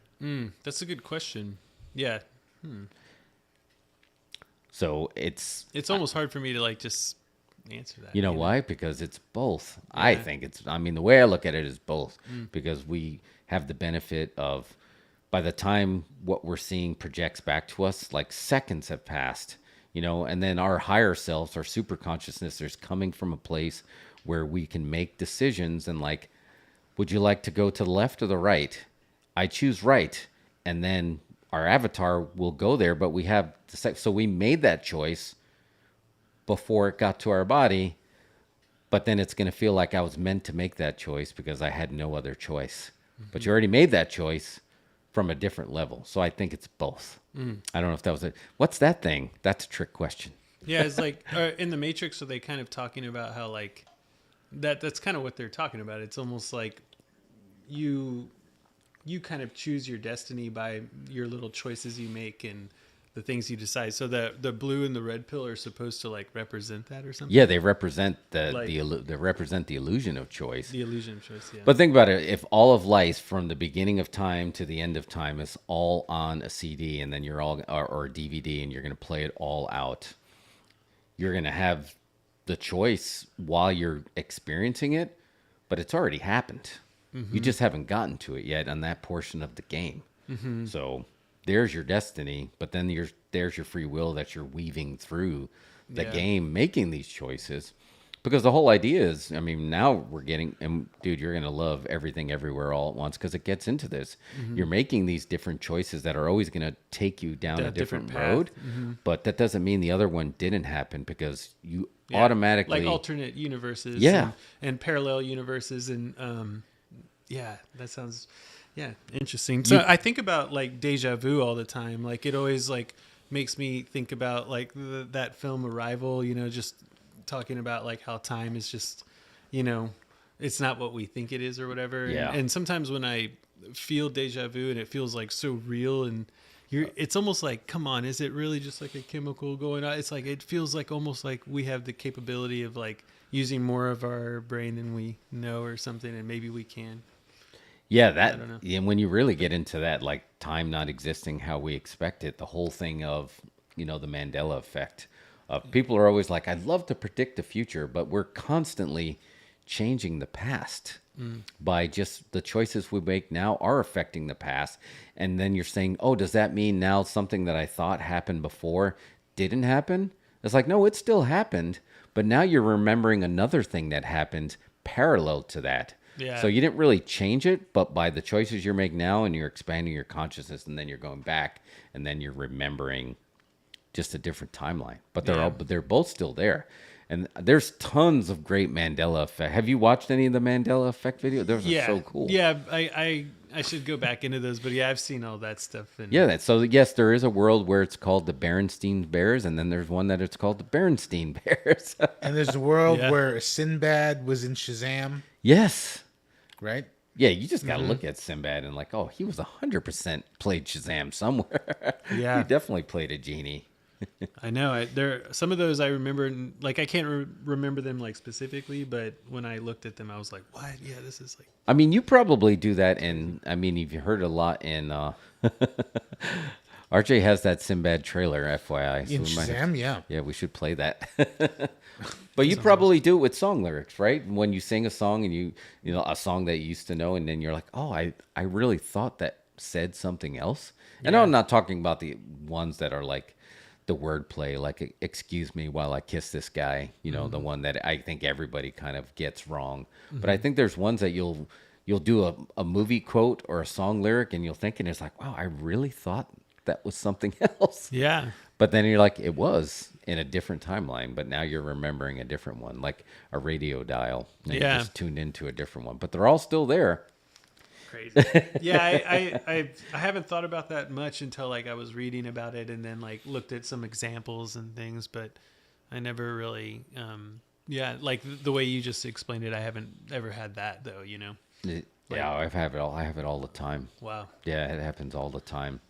Crazy. And then you like to think that it's just like when we say, oh, it must be a glitch. But now if you have the benefit of time not existing, there's no such thing as a glitch. Because what would you do? Well, you would pause it, you'd fix the glitch, and then you'd rewind it, and then they would just go along like nothing happened. So as you're uncovering these mysteries, you got to go down the rabbit hole because if you remember it's supposed to happen, like you were doing with deja vu, then you're supposed to keep digging. Because if it happened, you were meant to discover it. Because if you weren't meant to discover it, you would never discover it. It would never find. It would be like in Westworld when he's like, "Let's go through that door," and Bernard was like, "What door?" And then he just kept walking because he wasn't even programmed to see the door. Yeah. And that door was right in front of him the entire time, but he just wasn't possible for him to see it. Well, we went. That was a big side drop. Yeah, that was side quest. That's all good. And now we're trying to remember: did Curious George have a tail or not? Jesse, do you have any upcoming stuff that you want to promote while we're here? Yeah, well, not really. I mean, I guess I have shows and things I'm working on as always. I'm excited to play with that girl I was telling you about, Susan Shiani. She's a famous synth pioneer from the 70s. That's awesome. Yeah, she's like, for me to open a show for her is very like, what? How is this happening? So I'm happy about that. And then I play in Mexico and some other stuff. But yeah, just what website should people go to look at your stuff? Really, I just have the basic websites. I don't even do the .coms. I just have the social medias. So on Spotify, what's the link? I can't remember the link exactly, but you can just look up my name, you know, Jesse Beeman. That's good. That's You need to have confidence in your SEO. Yeah. Google me. Yeah. I don't need a business card. Just Google me. I don't have. It's enough. Yeah. Follow Google, the breadcrumbs. Yeah, exactly. Well, I'm out there. we may have your next gig for you, or maybe next project. What's that? We want to make a music video. I'm into it. We want to make a music video. We're talking about a little bit of this offline. We did the Monsters Rule OK dance, which we showed you. But we want to do the podcast song. We want to do the live stream song, and we actually want to do it. And we're going to shoot some of it here, but then we'll also shoot B-roll like D in a Box from SNL. Remember, they were in the studio doing their stuff, but then they were also near the water. They were shooting basketball. They were just coming back and forth. I think we really need to shoot a music video. I'm into it. How does one do this? And I don't want to do you're a legit true magician.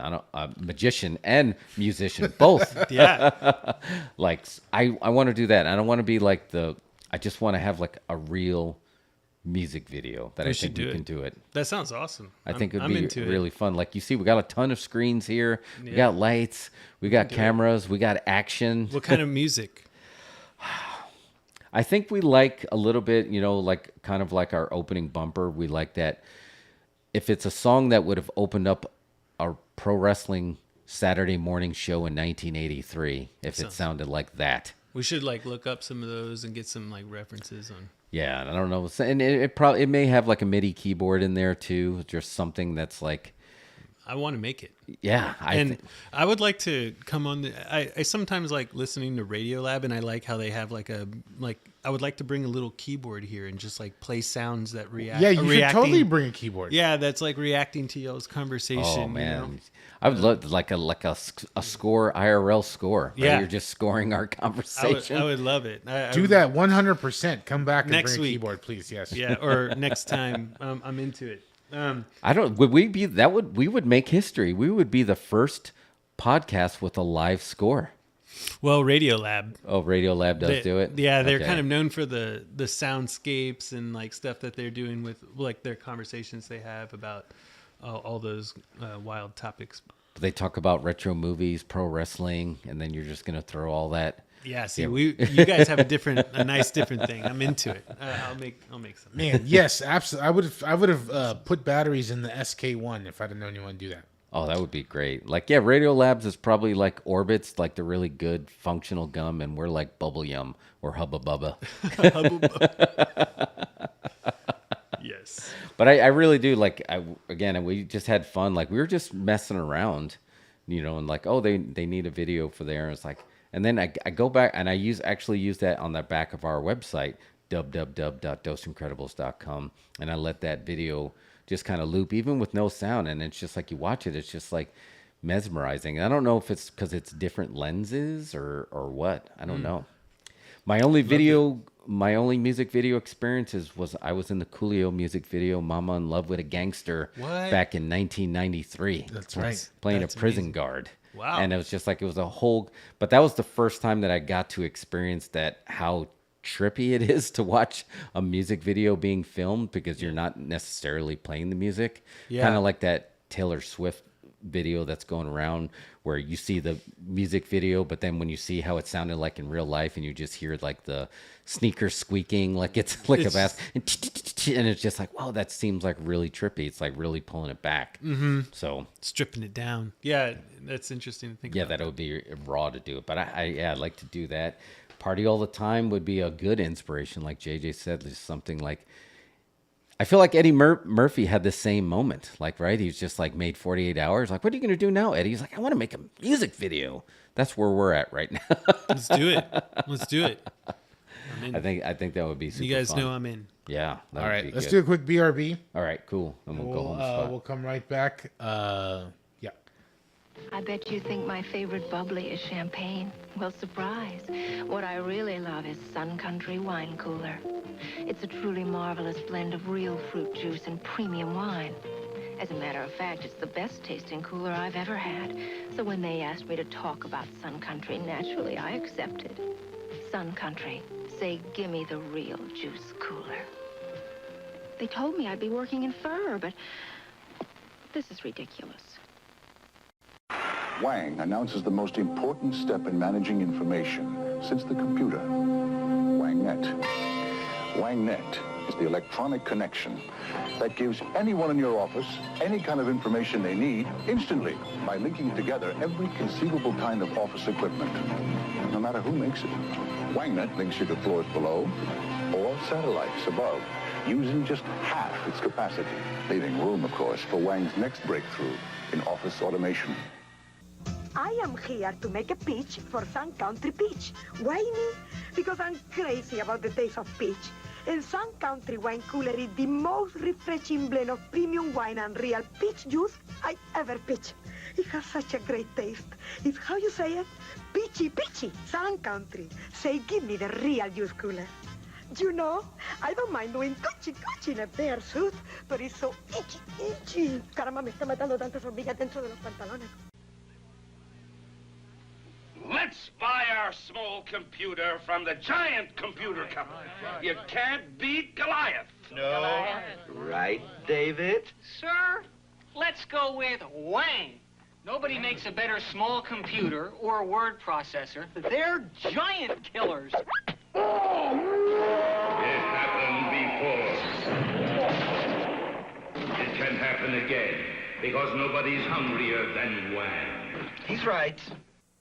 I used to be frightened by all the wine coolers I saw. I was scared I wouldn't pick the right one. Luckily, I did.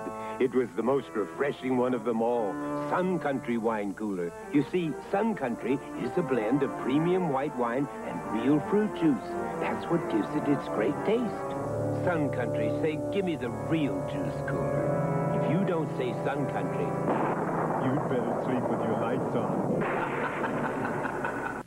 All over the world, Wang is a leader in office technology. Word processing, data processing, and now with our new electronic mail system, you can send all kinds of information from one part of the world to another. So New York can be around the corner from Paris, London from Tokyo, and San Francisco next to Rome. Wang, making the world more productive by bringing it closer together.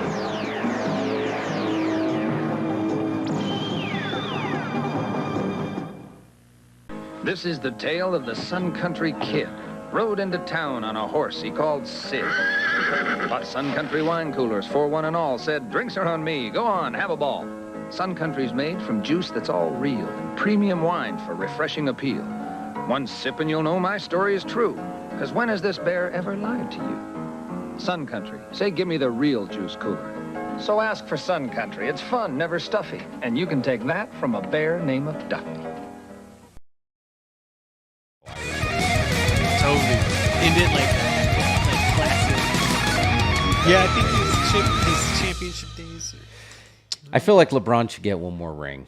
I would love that. Yeah, and we're gonna this will be our go home spot. We're gonna talk about it because we were just off the air. We're talking about LeBron James and how he's on the march to beat Kareem's record of most points of all time. It's just amazing to think LeBron was 17 when he started like being courted by the NBA. Was he 17? Wait, when did he join the NBA? Was he? He was like a junior in high school, right? Yeah, I mean, it was when they were like, "You're going to the NBA." Yeah, and it's just like, wow, that's just crazy. Because like you have the whole conversation of just like Jordan versus LeBron, and I think again that's like picking the Mount Rushmore of movies or wrestlers. Like there's always certain things, but like again the staying power of how long he's staying around and staying good. Yeah. No one talks about Jordan's Washington Wizards days. No. We're experiencing Tom Brady's basketball Buccaneer days, right? And it's just like, but that does not discount that. I saw the interesting fact with Brady that he literally has been in the NFL for like now. When he started the NFL is longer than when he started the NFL and he was born. Wow. Like he's literally spent more living minutes in the NFL than not. It's more football than man. Yes. So what is happening with LeBron's record? Well, he's going to break Kareem's record? Yeah, he's going to break it the all-time. It's crazy. It's insane. And it's different, too, because, like, basketball, football, you get beat up really good. But Tom Brady is, like, he's the quarterback, so he definitely takes some hits. Yeah. But he's not, like, jumping for a 10-foot rim like every other night. Like it's a back different and forth. Yeah, it's a different game. Different but game. They both have their, they both should get their credit for what it is. But it's definitely pretty cool. I'm trying to tap into the basketball again because basketball's fun. Basketball is even more fun live, but it is fun when you have a chase like this. So you can even go to NBA.com and you can check out the tracker of chasing history, and it has a picture of Kareem with his all-time NBA points leader with 38,387, and it's got LeBron looking at that, and he has 178 points left for him to go. For someone like LeBron, because he can drop 30 or 40 in a game. I mean, you're gonna like we're like, creeping up. We're like at 3 or 4 games away. Yeah, so I feel like it's happening in February, and like I was telling you, I was considering just like going in the Garden, going back to see a Knicks game because that was close enough. And it's like, oh, MSG, that would be a cool place, right? That building has history. Yeah. Maybe he would save it for that. But then the more I think about it, that would be on the... But so I don't know if he's playing Cleveland or he's just going to go with his current home and do it at LA so he can get the Monster Pop. Monster Pop and a house full of celebrities, Yeah. Everyone's going to be there. Jack Nicholson, Kim Kardashian, Logan Paul. Make them all happy, They can all say they were there. I mean, that LA Lakers scene, it's a thing, he's probably... It's almost like it feels almost like he's in the stage of his career where it's like you said, like I would love for him to get one more chip, and I think he could. Like if he gets lucky, maybe gets one more guy on his team, or maybe goes to the right team at the end of his career and pulls a Tim Duncan or something. Yeah, I think he could. He would be the guy who would get that. You know, like that surprise, like, oh damn, of course he got another one. But I think like it feels like it's like the Lakers are like one of those teams that are like, okay, we have the highest demand to bring like the most like entertaining thing ever. So LeBron is like in his like, it's almost like he's like in his circus phase of like, we have LeBron here for you, and we bought LeBron for you to watch him every night, you know? And so like, it's kind of like that phase, I guess, that he's in. But it's cool how it's all falling together, I guess. And you're talking about how you want to tap back into NBA. One of our favorite shows here on Dos Incredibles Network is Winning Time, the rise of the Los Angeles Lakers on HBO Max, which is a fantastic show. Love that show. And it's like, and we're getting a second season, but now that I'm thinking about it, like you can fast forward. This could be a season where it's just literally LeBron, towards the end, chase everything that he's probably navigating to get this point. Because again, to be in the NBA as long as he has, it almost makes you think like that. Almost gives me the idea of like that show could be. They could really just keep making it. They could go into the Kobe and Shaq they could era, go through all the eras. And then they go to the LeBron. Who's gonna play Shaq in that show? Oh, Who would you cast? I mean, I feel like Shaq can just play himself. Yeah, exactly. Bring him in.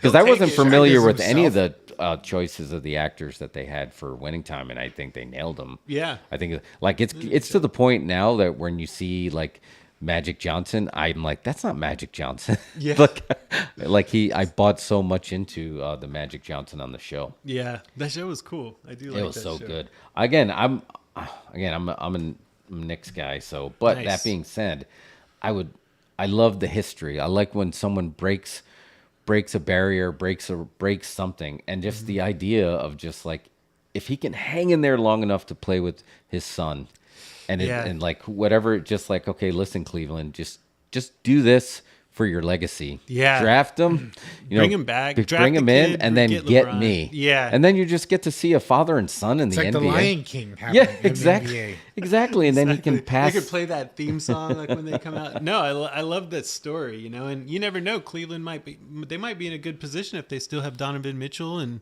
all those young guys. They actually might be able to get a chip. I think exactly. Which would be like insane, right? If he like LeBron got a chip with his kid and like the upcoming. Yeah, because when they got Donovan Mitchell, there was part of me was thinking, okay, they're setting up for it. They are setting up for the last round. Because you got to remember, even in the end, like, and I think about this as a Jets fan, a suffering Jets fan, that you realize in the end, these teams, there's still a business that's attached with these teams, right? They're still pushing merch and pushing everything, tickets, and just the brand is all still of it matters. everything. So don't tell me that you're not going to. This isn't going to make Cleveland's brand skyrocket if you bring LeBron home for basically his farewell years and he gets to play with his son. And then there's a chance that you're going to write a story where he's going to be like 45-year-old George Foreman trying to fight for the title. And you never thought that again. That's like, that sells tickets. And then you just book it where you make the Lakers a heel. Like somehow maybe they didn't want to let him go, and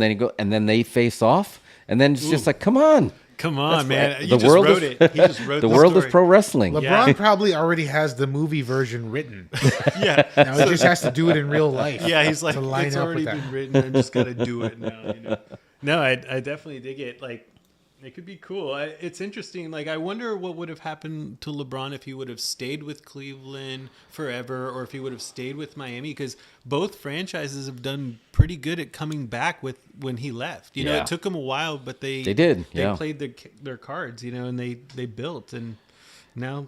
Yeah, I do. You do wonder that. And again, we were talking about earlier with the different timelines, and there's timelines where he did stay and he go, because again, some people hold that against him, right? They're like, Jordan stayed, everything he got, there was no such thing as super teams back then. He did everything with the Bulls, and he just stayed there. And where LeBron is just like, he's got rings with all three. Yeah. He's got rings with all three like teams. you don't even know like which one's cooler. It's like, it's hard to know, because like going to different organizations, it's so hard to win one championship.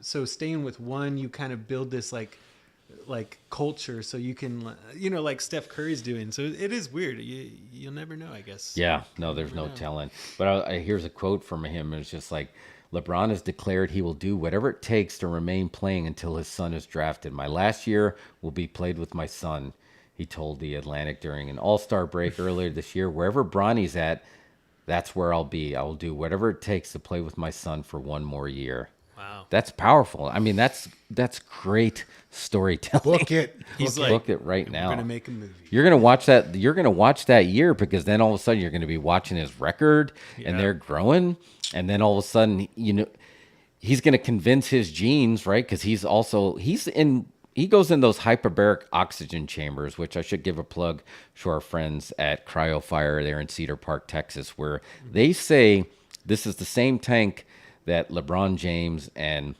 Tom Brady have in their house, and it's something like 10 hours in there erases like 1 year of aging. Because it doesn't always look like these guys are like, they're in their 40s, but they don't really look like they're in the, like they're still going, and they're competing with people that weren't even born yet. They weren't even born yet, and who they're competing with. And that on top of like convincing yourself, like he said, I'm going to do whatever it takes. I have no doubt you're going to see him on the court and with his son, and I want to see it. I want to see it for the title. Me too. I want to see it for the title. I want to see it. That's going to happen. And I don't know how close we are. He's got two big motivating facts, right? Like, yeah, of course you want to play with your son, but you also want to break that Kareem record. So he has two reasons to tell his body, now you're good. Let's keep going. Yeah, keep going, man. So I think it's going to be a big pop. Did you guys remember any of the home run derbies? Like how it brought extra eyes, like the ratings that it got when you're trying to have Mark McGwire break a home run record that hasn't been touched in 50 years. Mm-hmm. Do you guys remember that with Sammy Sosa? And oh yeah, that time. When those guys were that like time going period for it, was like there was people who didn't even like the sport. That were tuning in. Yeah, right. It's definitely the NBA is about to get a nice boost. Yeah, like because of that? everyone's gonna tap in on that. It's almost like historic in a way. Like this human's like taking it to the highest level, and it's pretty epic. Yeah, it's pretty. It's gonna be fun to watch. So it's not a matter of if he's gonna break it. It's just like, where is he gonna break it at? So again, I like the idea of that he's gonna book it. I know that if you bought a ticket to see LeBron and then all of a sudden you see him go to the bench and like he could break it and you want to see it, and then he's like, oh, I'm not gonna do it here. I'll do it in LA, like on a sunny day. You know, that's cool. You're a Knicks fan though, because I grew I lived in Manhattan as a little kid and I just loved the Knicks. Oh yeah, I was just big into Knicks. It's just there's something special about the city and the Knicks, you know, and just like sometimes, with Spike Lee, it gets like the wrong impression, because he's their Jack. The Lakers have Jack Nicholson, and we have Spike Lee, who may trip a referee or may start a fight. I love. I used to love like the '90s Knicks, like Patrick Ewing and Charles Smith and all those guys. Xavier McDaniel, John Starks. Yeah, McDaniel's, Mason, right? Anthony Mason, the Bomb Squad. Those dudes were legit. Yeah, they were cool. Yeah, there was a story because I had lived in Texas by then when the finals were the Knicks against the Rockets, and that was, and then we thought we had it. 94. Yeah, 94. Yep. And there was a story that Patrick Ewing went in there and he ordered like a whole cheesecake, and somebody wrote like Knicks suck on it, and then served him cake. It's like, would you have done that? Like, even if you're like the biggest Rockets fan, just like, dude is huge. Scary. Dude could just like crush you. Patrick Ewing was one of my favorites. He was awesome. Like the Knicks, like they lost that, right? Yeah, they lost. Yeah. Yeah, that's when Jordan was out for those 2 years, and Houston got one. And then Houston got two, because then the second year they had Shaq, who had his first run, and he was with the Magic, and they beat the Magic the second year. And I only remember that because that was one of my WWE matches was in Houston, and they're like, well, they don't know who you are, so we need to find a way to give you heat. And they're like, oh, just put on an Orlando Magic jersey, because it was right around that time. And sure enough, I go out there and they're like, boo! That sounds like such a cool experience for you. Yeah, because I was like, I'm not. Yeah, I mean, I'm not like I wasn't a Magic fan, but it's just like, oh, they're gonna get a reaction. It's like, yeah, oh yeah, and it just got everybody fired up. So it's good stuff. That sounds incredible. Cool. All right, man. Well, appreciate you coming in. That'll be our go home spot. Thanks for having me, guys. What we'll do is just like we'll take your we'll find your links and then we'll just post them here in the show and then put them there in the bottom. Yeah. Just like planting a seed and it could be like Kate Bush and then all of a sudden like all the people are gonna be like, did you check this out? I just found this. I was searching something for the Matrix. Yeah. Then all of a sudden I clicked on this link and it was just the best music ever. It was this ambient sound and it was chill, but it was exactly what I needed at that moment in my life. I just so happened to have millions of dollars to give this guy. Bing, bang, boom. So that's the way to do it. Yeah, man. I appreciate you coming back on here. And then I always feel like I'm messing up y'all's thing because I feel like you guys have this like y'all are. I wish I was where AJ is. I just want to watch you guys talk because sometimes I start talking and I'm like, oh, like what am I saying? No one cares about. No, we do, man. We do care. It's you again. You get the voice, but we again. This is all still just a live performance. Like you've done it. Like we've wrestled in front of 5 people and we wrestled in front of thousands and thousands of people, and you still get the same reaction. Yeah, so, man, no, but you guys are good. No, man, you're good. Y'all are good. Y'all are performers. All right, what's the closeout? What's the closeout thing? Oh, I think we just give a plug and we'll let Jesse do it since you're a guest. Let's just think of the best way for you to say the name of our game show that debuted today. Oh, what was it called again? What's that thing? What's that thing? That's it. That's it. That's perfect.